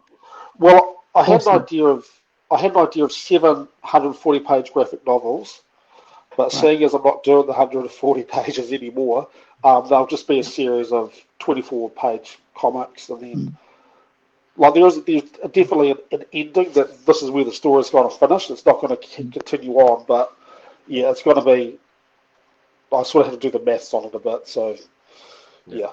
And there is definitely an ending in it. It's not just going to be an ongoing ramble. So It's if going you're to be doing start, middle, finish. if you're doing 24-page floppies, basically, you're still going to have like a, I don't know, like a 5 or 6 issue sort of arc. Yeah, So yeah. I would keep to the arc. Yeah, but I have to sort of change my way of thinking because I can't just sort of have, two 24-page comics being set up. Like I have to have something in there that's gonna. Yeah. So I can't just have all quiet, action, quiet. It's got to be something to keep the interest. So I have to sort of think about that. See, like when it's a 140-page graphic novel, you can take your time. You go, oh, you're going to have to do 10 pages of people talking. You'll do this. You'll do this. But 140 pages, you can do whatever you want. But when it's 24 pages, you really have to edit and make it have lots of hooks to keep people in there. Yeah, you need a good end page or 2, and you need something to grab them on the next one. Yeah. Yeah, it's quite a different set of writing when you're doing 22, 24 pages. But like you're right, because like, how do you keep them not being a one issue thing? And how do you get them to come back and connect to that? Yeah. And I think the difference is with the whole 140. That's why I think 140 does so well. Is that once people read that story and get into it, they will come back for the 22 or 24, right? But if you don't have enough for them to come back, then they won't. And I think it's quite interesting trying to figure out what brings people back, to the stories and to keep it going. And I think we've noticed like recently they're saying somebody was saying it's so hard to keep a series going in Marvel. It's like, because the reason for that is that there's nothing in them to keep people connected to the characters they're writing about and the stories they're telling. And I think in the old days, like, you had to buy the next comic book, right? You really had to get it. You had to find out what's going to happen. You had to find out what Judge Dredd was going to do in the next issue of 2000 AD, or what Slane was going to do, right? Or what what Wolverine was going to do. Now it's like, oh, you can take it or leave it. And I think I think that has, like I said, that has allowed us to actually try to do better at our comic book storytelling and put out better artwork and stuff. So how has the reception been to this, right? Because you're on your second book. What has been the reception to it? How, are you able to reach more people? Because of Facebook, you've been able to get more interest in it? Because you've got Freak, the graphic novel page, right, on Facebook. How has that been with sales and stuff and marketing with your work? Maybe I do have some diehard people that will read everything I put out, and I thank them profusely for that. I think the first book sold all right. I've actually sold out of that first book. The second one I think is a bit slower, but I think that's more to do with the price point of it, because prices since COVID have shot up, which means I've had to put my prices up to, like, there's no fat in it. Like, it's pretty much cost is what I'm selling it for. I think that's probably been the big kicker, but the people that have read it have really enjoyed it. So I just need to get these people to tell other people. I think that's also why I'm doing the smaller. Yeah, I had a couple of workmates ask how much profit I was making from the sales of my comic, where I almost spat my drink out and laughed at them. My profits were paying for the printing of the comic. Yeah. It's like it's cost. I just want to get the comic out there. Yeah. After reading stuff since I've been like 6 years old, I just wanted to actually create one. Yeah. Yeah. So if you've sold out of your first issue, where can people get hold of the next issue? So they can contact me via Facebook or Instagram. I can send them a copy that way. What I am planning on doing is breaking the first book up into the 24-page Cool. comics, and then just going to sell it off that way. And it'll be I think, a bit more pocket friendly. Yeah. Especially now with us being in a recession and that sort of thing. I think it's probably a better idea of trying to get people reading it without having to get a second mortgage. That's probably the thing for me. But Freak Part 2, it's still available, and it's on my Facebook and Instagram. Awesome. Big cartel. So we were talking earlier we were talking earlier about Kickstarter and stuff. So did you go to Kickstarter with your book, or? Yeah, I did. Yeah, I did. Well, Freak Part 1, I was like, I'm just doing it. I don't care. I'm just going to do it, and I pay for it myself. And made a few mistakes, and that's when I let my wife step in and say, you need to tell me what to do. And that was probably a bit of a learning experience for me. Homerville 1 and 2, I did them through Kickstarter, did fine. Got to my targets. Still got copies left over in that. Freak Part 2, that was hard. That was very nail biting.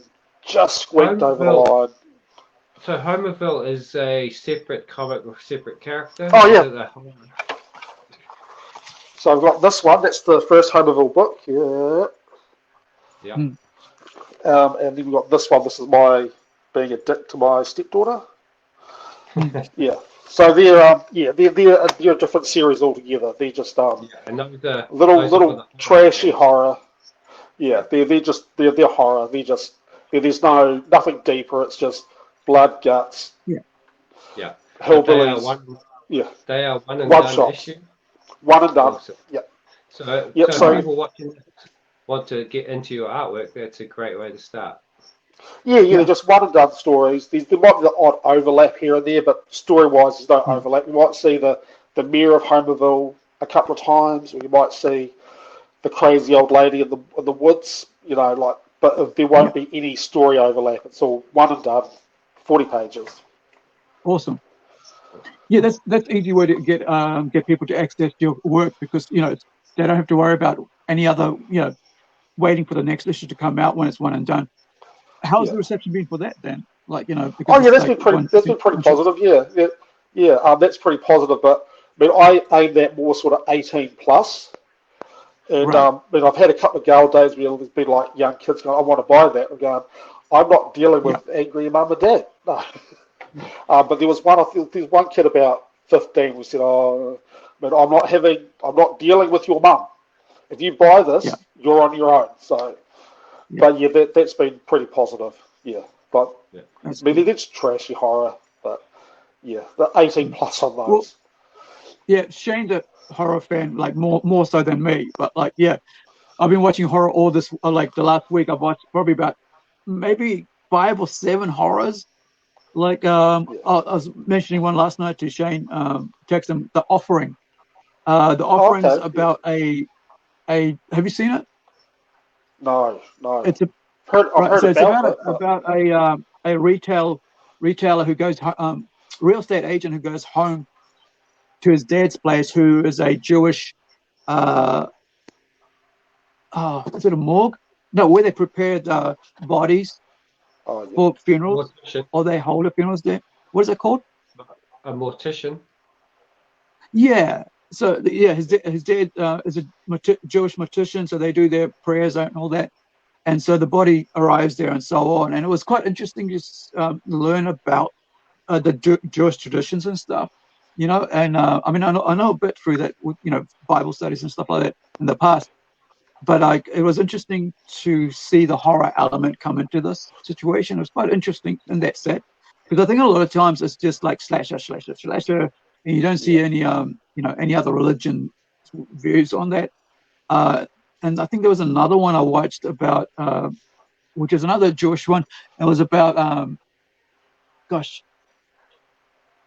what was it? Like it's about a demon, like a Jewish tradition where a demon, something about the taker of. Oh no, sorry. The mortician one was a taker of children, the demon that take of children. Another one was where the demon possesses the person, and they have some sort of weirdness that happens. And it was quite interesting, like watching two Jewish religious tradition-based horror movies was quite cool to see that. I mean, to see this nowadays, you don't see that many types of horror come out like now. No. I mean, I watched another one that had like a Muslim tradition from Thailand. It was very scary. Okay. I couldn't I got into about 20 minutes of it and I had to turn it off.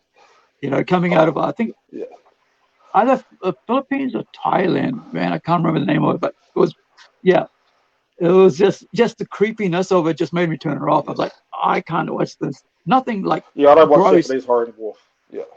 Yeah. I don't watch Japanese horror anymore for that. Like, it's so good, but no, I can't do it. Yeah, I used to watch Japanese horror a lot, but not anymore either. But like, it's interesting because horror is a very, very. I mean, like Shane's been telling me, it sells really well, especially New Zealand horror, independent, like low budget, has been done really well. Talking about films, right? So, have you thought about any of your stories actually moving towards films or something, like short stories or something like that? Has somebody approached you? I can see Freak. I can see that having the appeal of being a movie or a Netflix series or something, but it's not a goal. My goal is to tell the story, and then if it gets picked up, then it will free me up to make more comics. Right. That would be the goal there. But I mean, I think Homerville, I can't really see that taken off, but I can see Freak doing okay. I think it's got that.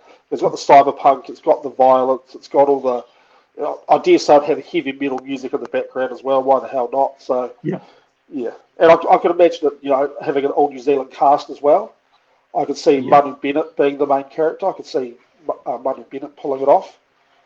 Yeah, because he's quite a big guy. And, yeah, Manu's an awesome actor. Yeah. He was an Arrow, right?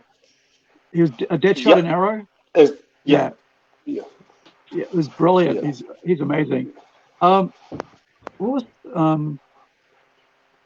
Deathgasm was a New Zealand heavy metal thing, wasn't it, Shane? Yes, it was. Very, very heavy metal. Great fun. I haven't actually seen it myself yet. What was it like? I mean, sorry. It's a very fun horror movie, Deathgasm. Yeah. I'm kind of hoping I've got a copy of it here somewhere in front of me on my DVD shelf. I think I do. I think I've got it somewhere. So, what is like in Dunedin, right? Dunedin's probably about the same. Is Dunedin, Shane, have you been to Dunedin? No. Is it similar to whangarei size, or is it smaller? I would imagine about the same. Probably maybe a little bit smaller. Right. So what is like the, film and, we talk about what the comic side of things is, because I mean, what's the film, what's it called? Industry like in Dunedin? Are they is there upcoming short filmmakers and stuff like that, or what's going on down there about that? Oh, I mean, I'm pretty out of the loop with that, to be honest. But I know there's film schools and stuff down here doing a lot of that. There has been quite a few films filmed down here. But I'm not really, because quite often you'll hear like a street being closed off for something being filmed, or I think there was like a vampire movie filmed here at one point as well. In the university and the old buildings there. But I mean, it's I think Dunedin's heading more towards game development. We're getting quite a big push down here with video game development. I think it's kind of taking over, because movies was getting quite big here, and then it's kind of been quiet. And then I see that these runaway studios and Balancing Monkey Studios, and I think there's a couple of other studios down here doing their thing. So awesome. Yeah, I think with streaming, it's opened up a lot of doors for comic book, writers and works and stuff. So And I think the pricing point for New Zealand has always been great for international films to be made. I mean, I think the last one I saw was called Tank, right? And I think that was filmed in Coromandel or around Auckland area because of the beaches I saw. But yeah, it's and that was there's a horror movie. So like I mean, and there's another one that's recently just come out, which is another horror movie being made in New Zealand. I mean, what was that one with the robot child? That was made in New Zealand. Oh yeah, what was that Yeah. Oh, called? Megan. Yes, Megan, yeah. yes, yeah. I'm still yet to see that. But I mean, yeah, There's, so that was made in New Zealand as well. There's Pearl and X, which are sequels. They're both horror movies. They're Yeah. also filmed in New Zealand. Yeah. They X did is a lot good. of Yeah, those are X, Henderson X X is is huge. good. Yeah. Yeah. Yeah. They're both filmed around here in NZ. So. I mean, I want to see more of that because I think because there was a point where we were able to I don't know, I think it was around about Black Sheep around that time. Was it 2000s, mid 2000s, when there was a huge uprising in independent New Zealand movies told by New Zealand creators, and they suddenly just went down, and everybody just went over to America, right? It was like, yep, we're all going to America and making movies in America for American audience or international audience, and not telling local stories anymore.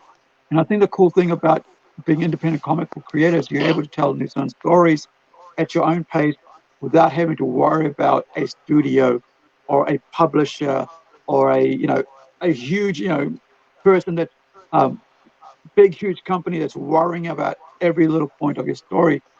And that's the freedom you get as an independent creator. And so how much of like, even though you don't have that, how much of that like censorship, or it's like when you try and tell your story, how much do you self-censor what you put into your story? Well, I mean, I pretty much keep the sex and stuff. I keep that to 90s action movie level. I keep it at that. If you want something else, go somewhere else. Anything to do with children basically stays out. I mean, the violence side of it, that's probably a different story altogether. Go, well, how can I make that more brutal? Like, how far can I take this? Because I know my readers. Like, I know my readers are like, going more. So I kind of, I kind of encourage that a little bit. But I mean, but yeah, it's quite funny because violence, no problem at all. But when it comes to sex and that sort of stuff, it's very no. I need to keep that clean.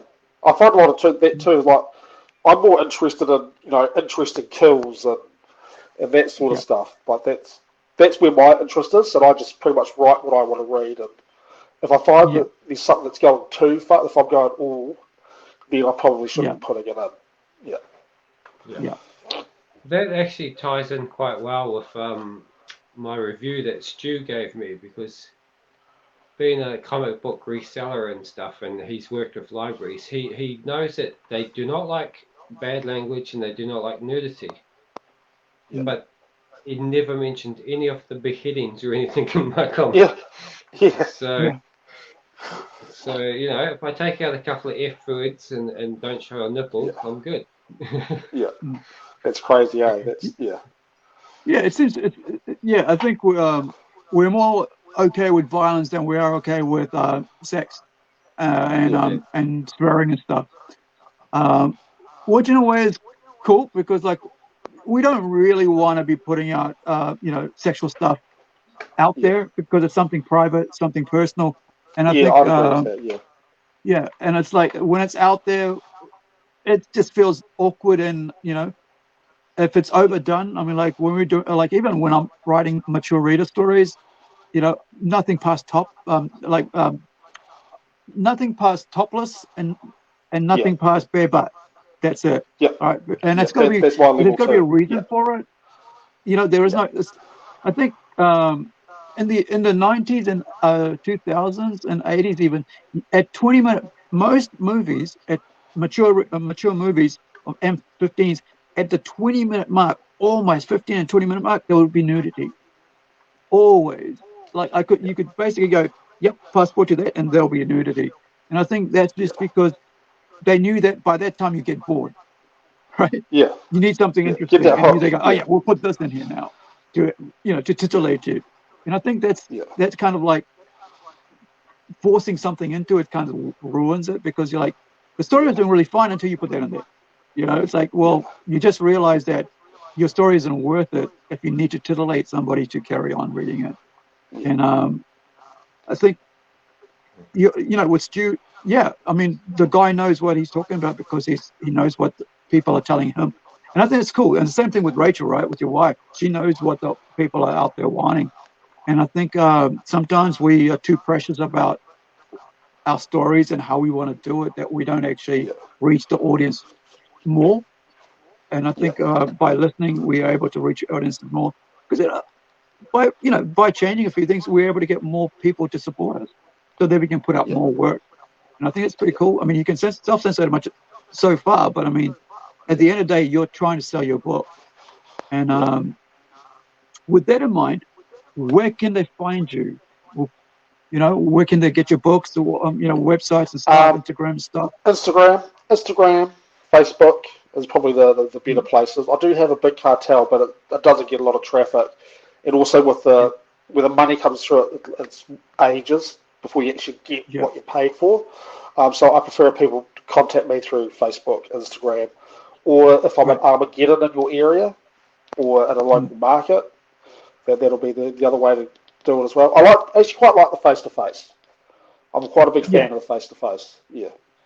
And I also quite like, if a young person's looking at my work, sort of say, hey, look, here's my card.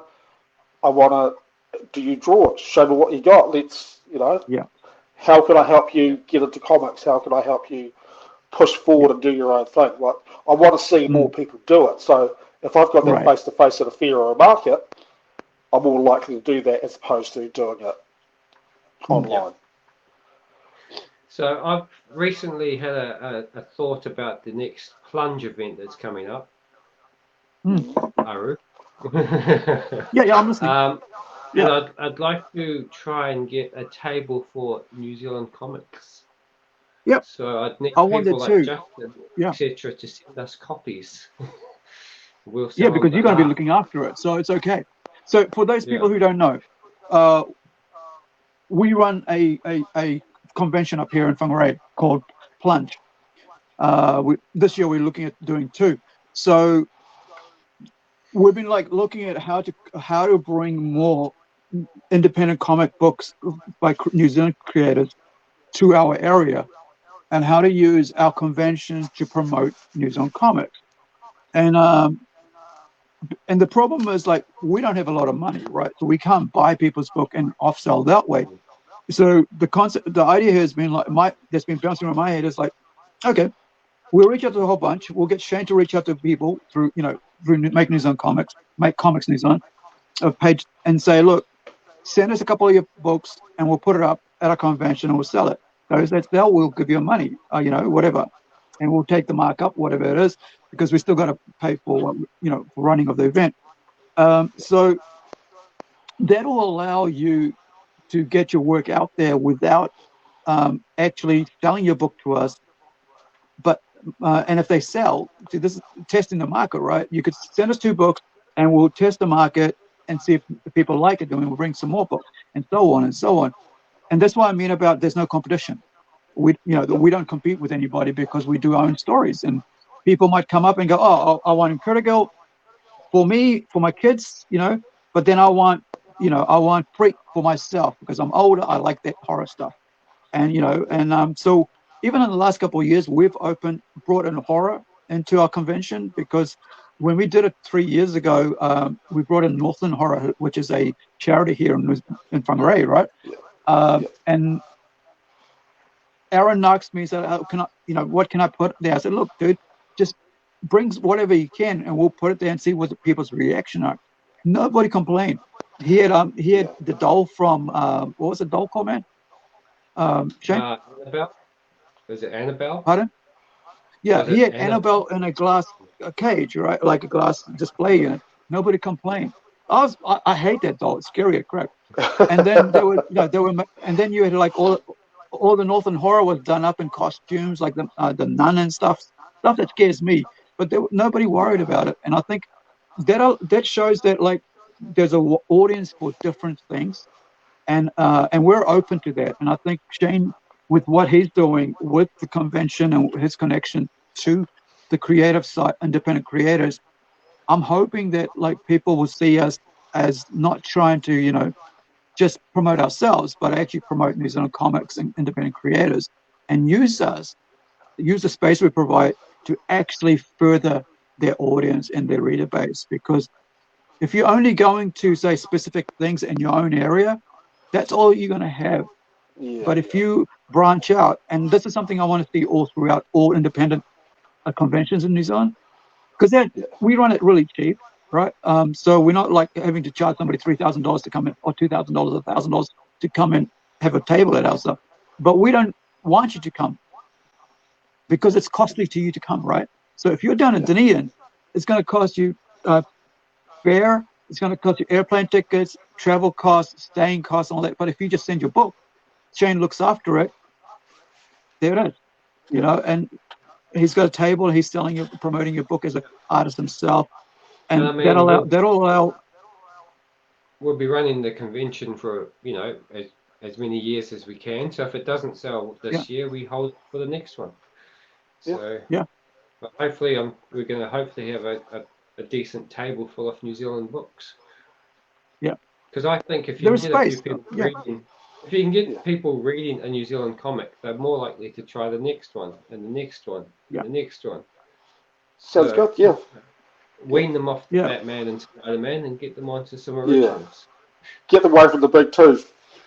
Yeah. Yeah, but I mean that's how you start. Like I mean, we have to create our own market, right? We have to create our own audience, our own market, and build that community ourselves. Because if we don't start doing it, nobody else is going to do it. Like it's kind of like so my thing is like, okay, if you have only got Armageddon to go to, that's only one audience you got, right? But if you go to, there's so many smaller independent conventions that have set up, and that is allowing us to actually connect with them and say, hey, look, reach out to these creators and have a table just for them at your place, right? And at your events, and just host it yourself. There's so if you got, like, for us it's easy because we have Shane, right? Shane's got it. I create my own comic books, we got it there. There's a whole bunch of stuff that we do ourselves. Right next to that is the New Zealand with Shane. So this year I tried that with how to work with that, right? And so he's got his setup, and then so next to that is like Marvel and DC comics. So you got a choice to see what you want, and that allows people to see what's been created. And I think that's why I'm very supportive to get more people to see what we're trying to do in this way. And I think if Shane's making the connections he's making, hopefully we'll show people that we're genuine about what we're doing here. I mean, it took me probably 2 years to sell a bunch of trade paperbacks from Earth's End, right, with Adrian Kennard, but he did get his check in the end, right? He did get his check, not check, but he got his, bank deposit in the end. So I mean, but it does get people's work out there without them having to pay the extra cost of actually getting them themselves and stuff. But the other thing is, by doing these PlungeCasts, right, podcasts, people actually get to connect with the books we'll have. So okay, this is this guy's book, but if you want to know more about it, who he is, just check out the podcast. And I think I'm hoping that people see our genuineness from what we're trying to do with this. We're 5 years in now, and we've been testing what works, what doesn't work, and how to make things work better. Talking about which, tell us a bit about your Armageddon, Shane, and then we'll talk about your own experience at Armageddon. I don't really have that much nice to say about Armageddon, actually. I found it was most of the same stalls around each corner. If I was an anime manga fan, I probably would have been extremely happy. But as much as I try and I have tried to read some, and they just don't. Personally, to me, they just don't appeal. At the moment, I'm doing independent comics, demented, weird stuff. So anime feels like the big two companies, but the Japanese version, you know. Yeah. So my favorite two stalls at the Armageddon that when I went down was a couple of private guys selling comics. They just comic collectors. They're a big stall selling old issues, and I brought a lot of French comics while I was down there, like the stuff you'd see in Heavy Metal magazine. Yeah. And my other favorite store was the NZ Creators Table, where I grabbed a comic by Ryan that we interviewed a few weeks ago. I've got his series as well. Yeah. There, Justin. Yeah. So I grabbed a couple of Fun Times and a book by Ryan, and yeah, those were my two favourite stores. The rest of it, I thought, personal taste. I don't care about the gaming. I can go to EB Games if I want to pick games. I don't need a stall there. They didn't have anything new. The most fun I had there was those two stalls and actually the Spookers tent. But that was funnier because my partner Michelle was screaming all the time and I was laughing. So I still think Armageddon's a good event, but I kind of wish there was actually more independent stuff. Because the anime and manga is not independent. That's a big company. You know, those are million sellers. They're not the small indie stuff that you can't get anywhere else. Yeah. Did they have an artist alley there at all, or? They had an artist alley. Yeah. I think some of the artists. There was a guy there. The best example was there was a guy there that was painting skateboards, and his painting was actually pretty damn good. They were nice skateboards too, but he didn't paint anything comic book related. No, right. Yeah. So I'm standing there going, what are you doing at Armageddon?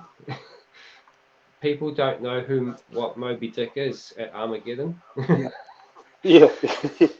So I thought talented artist, and he was just missing the mark, you know. Yeah. That's the example I can think of off the top of my head. There was a lot of creative people there, but not many of them were aiming at the crowd.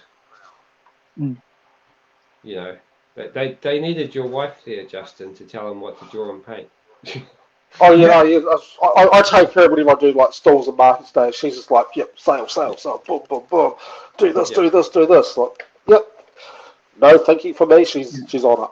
Yep. So what's been your experience? So my thoughts of the event were I liked the New Zealand spookers, and I liked the New Zealand comic book sellers, and I liked the New Zealand comic books table and some of the artist alley, and the rest I didn't care about. The rest of them felt like shops, which I know they are, but they weren't offering anything exclusive.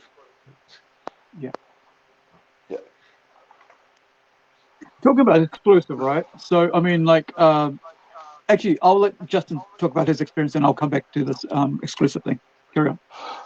Okay, so as a stall holder, I really enjoyed it. It was busy, it was crazy. Met a lot of people, had a lot of conversations with people. That was quite cool. And in Christchurch, the artist alley was quite varied. There were lots of different things. There was people doing prints, there were stickers.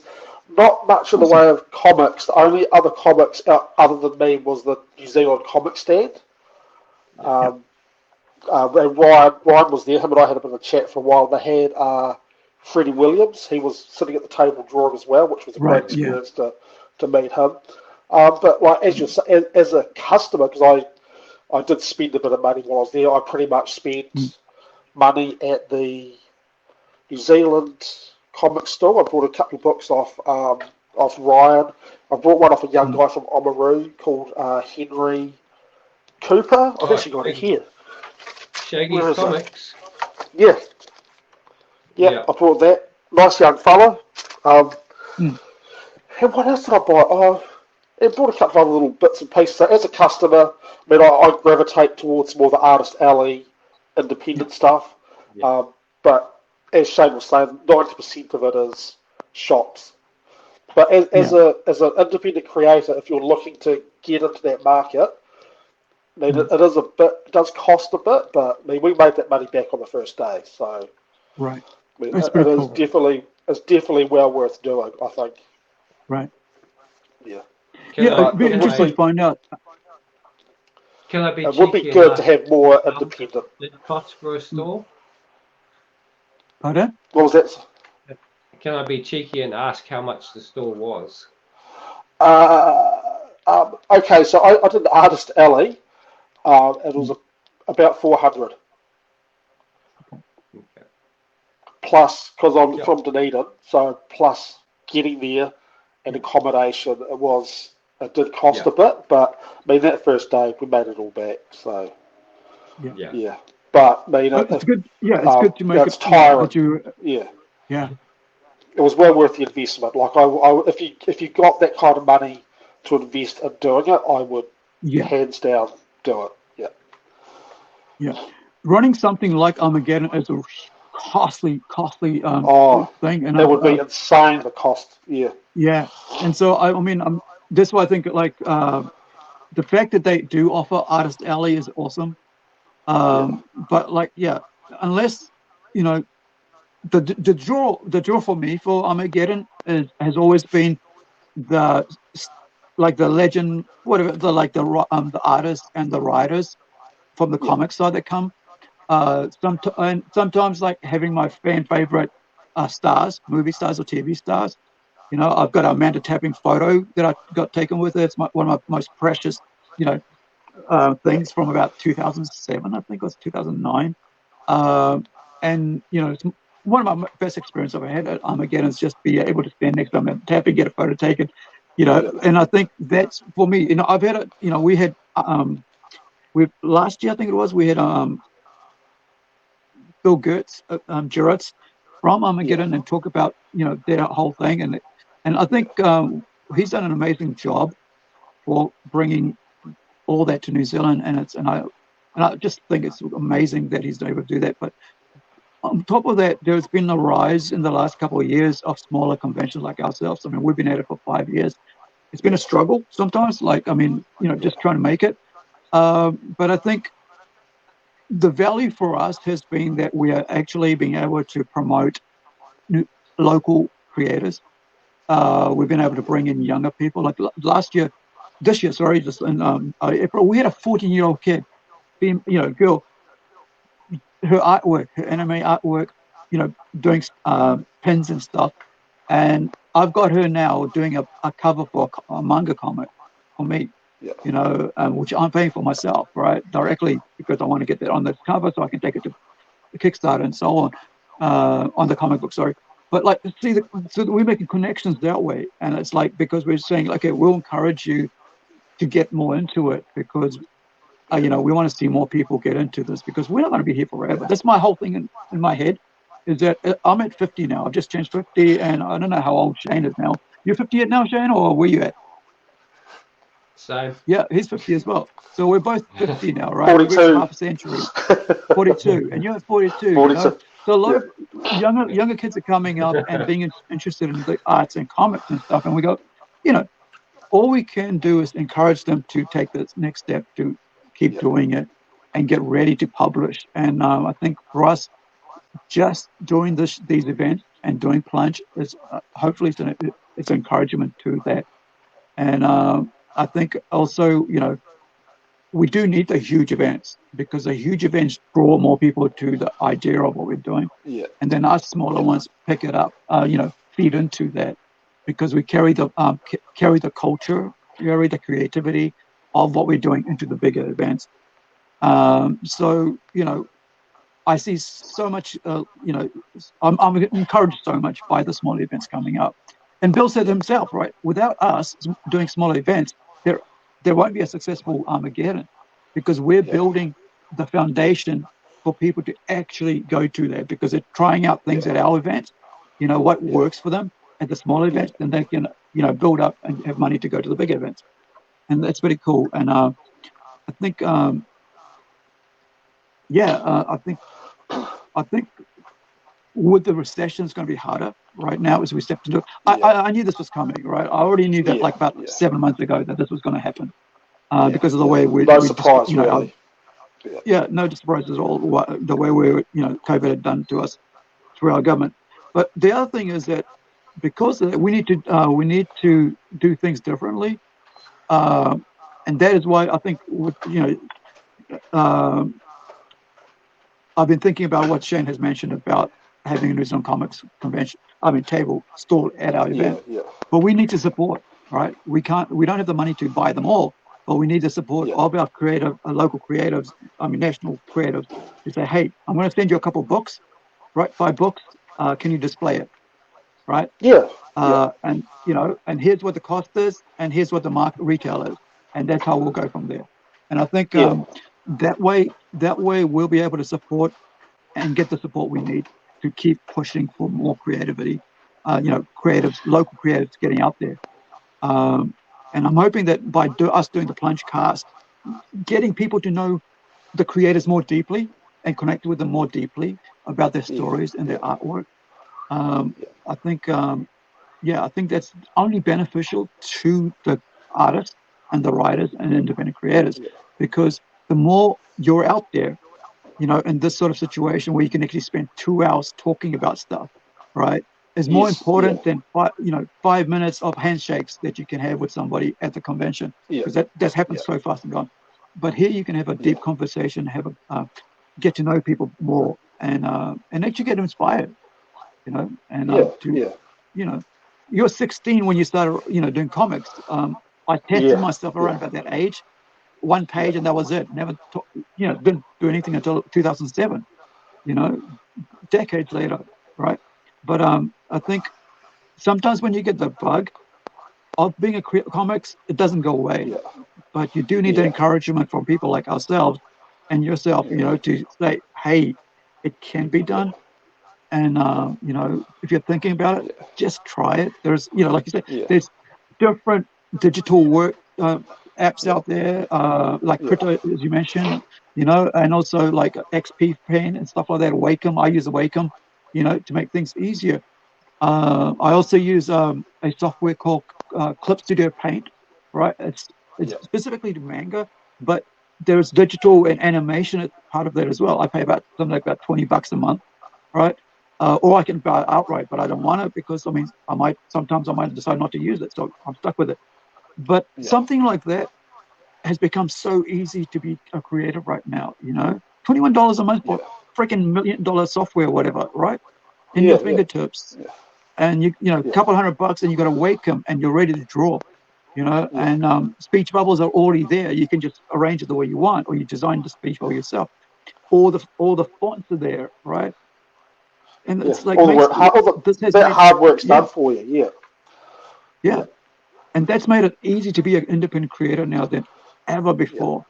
I think this is why I was thinking, like, next time we do a podcast, we talk about the digital side of software and stuff, and it'll be really great to actually have display of that. And the other thing I want to ask, Justin, if you've got any other connections to other people who are comic book creators independently, man, put the word out.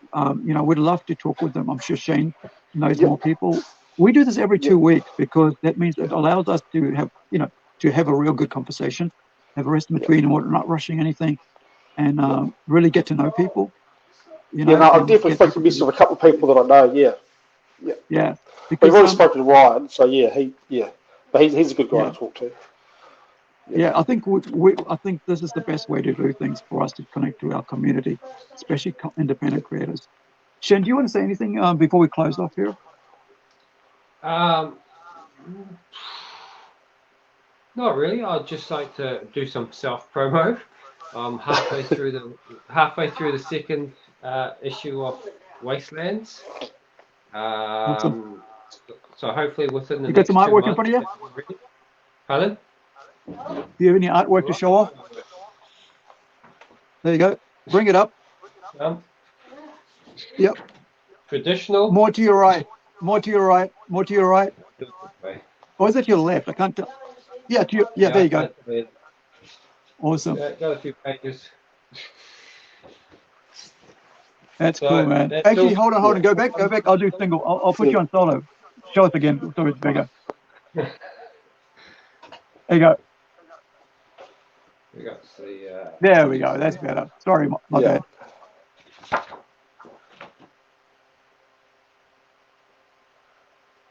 Hey, I want to here's the thing, right? Like it. Yeah. Brilliant. That's cool, man. That's cool. So this is hold up your comic as well, please. Oh, a comic. There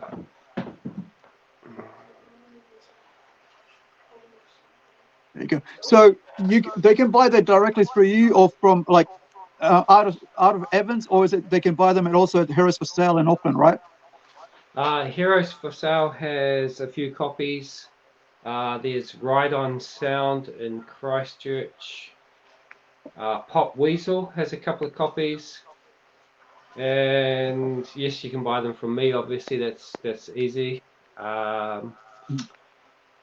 And there will be a couple of copies on the New Zealand Creators stand. So maybe next time they're at a Armageddon or any other conventions, they might have a couple of copies left too. Awesome. All right. So same thing with you, Justin. Show us what you've got, and I'll put you on solo, and you can talk about that, all your work. Right. So this is my latest one. This is Freak Part 2. I'm just having to work in reverse. I'm trying to find your clean page. Trying to find your page. It's clean-ish. Yeah. So yeah. So it's got a lot of that sort of stuff in it. So you can get that either through me or you can go onto Instagram, Facebook. This is Freak Part 1. There's not. I think I might have maybe 2 of these left. This one's falling apart, but it's looking a bit rough. But that was 10 years ago. Right. And I've got my 2 Homervilles as well. Awesome. And my T-shirts, which I'm proudly wearing. Okay. So you do T-shirts as well? Just this one. And this again was my wife. That's pretty cool, man. She was like, you need to do T-shirts. You can't just do, all right. Yeah, I think you've got a real good business-minded person there that, that's going to do you really well going into the future. She's basically Mike McDonald's wife, and I think that's what we all pretty need much like that. Yeah, pretty much. Like I spent so long ago. I know comics. I know what I'm doing. And she's going, yeah, but you don't know business. Okay. Awesome. Yeah. All right. I have 2 bits of advice though for people watching. 2 bits of advice. I'm going to give you. Hold on. I always give our guests 3 to 5 minutes to have their the last words. To whatever they want to say. So thank you guys for joining us. And before we go into the last words, if you're an independent New Zealand comic book creator, we welcome you to get in contact with us, to come on here and join us in a conversation about what you do. We don't try to get too personal. We just want to talk about art and comics and stuff, and keep it clean, keep it inspirational for new people who are going to take over after us when we're not around no more. And so hopefully we can keep this medium growing. And I know that, like I mentioned, there's so much, it's so easier now. So without further ado, I'm going to let Justin do his final words, and then we'll come back and say our goodbyes.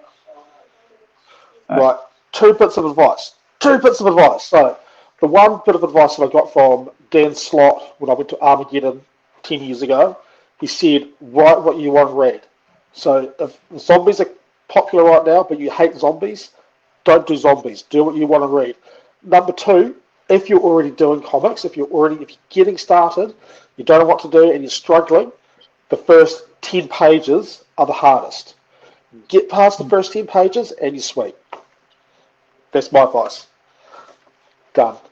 Awesome. There you go.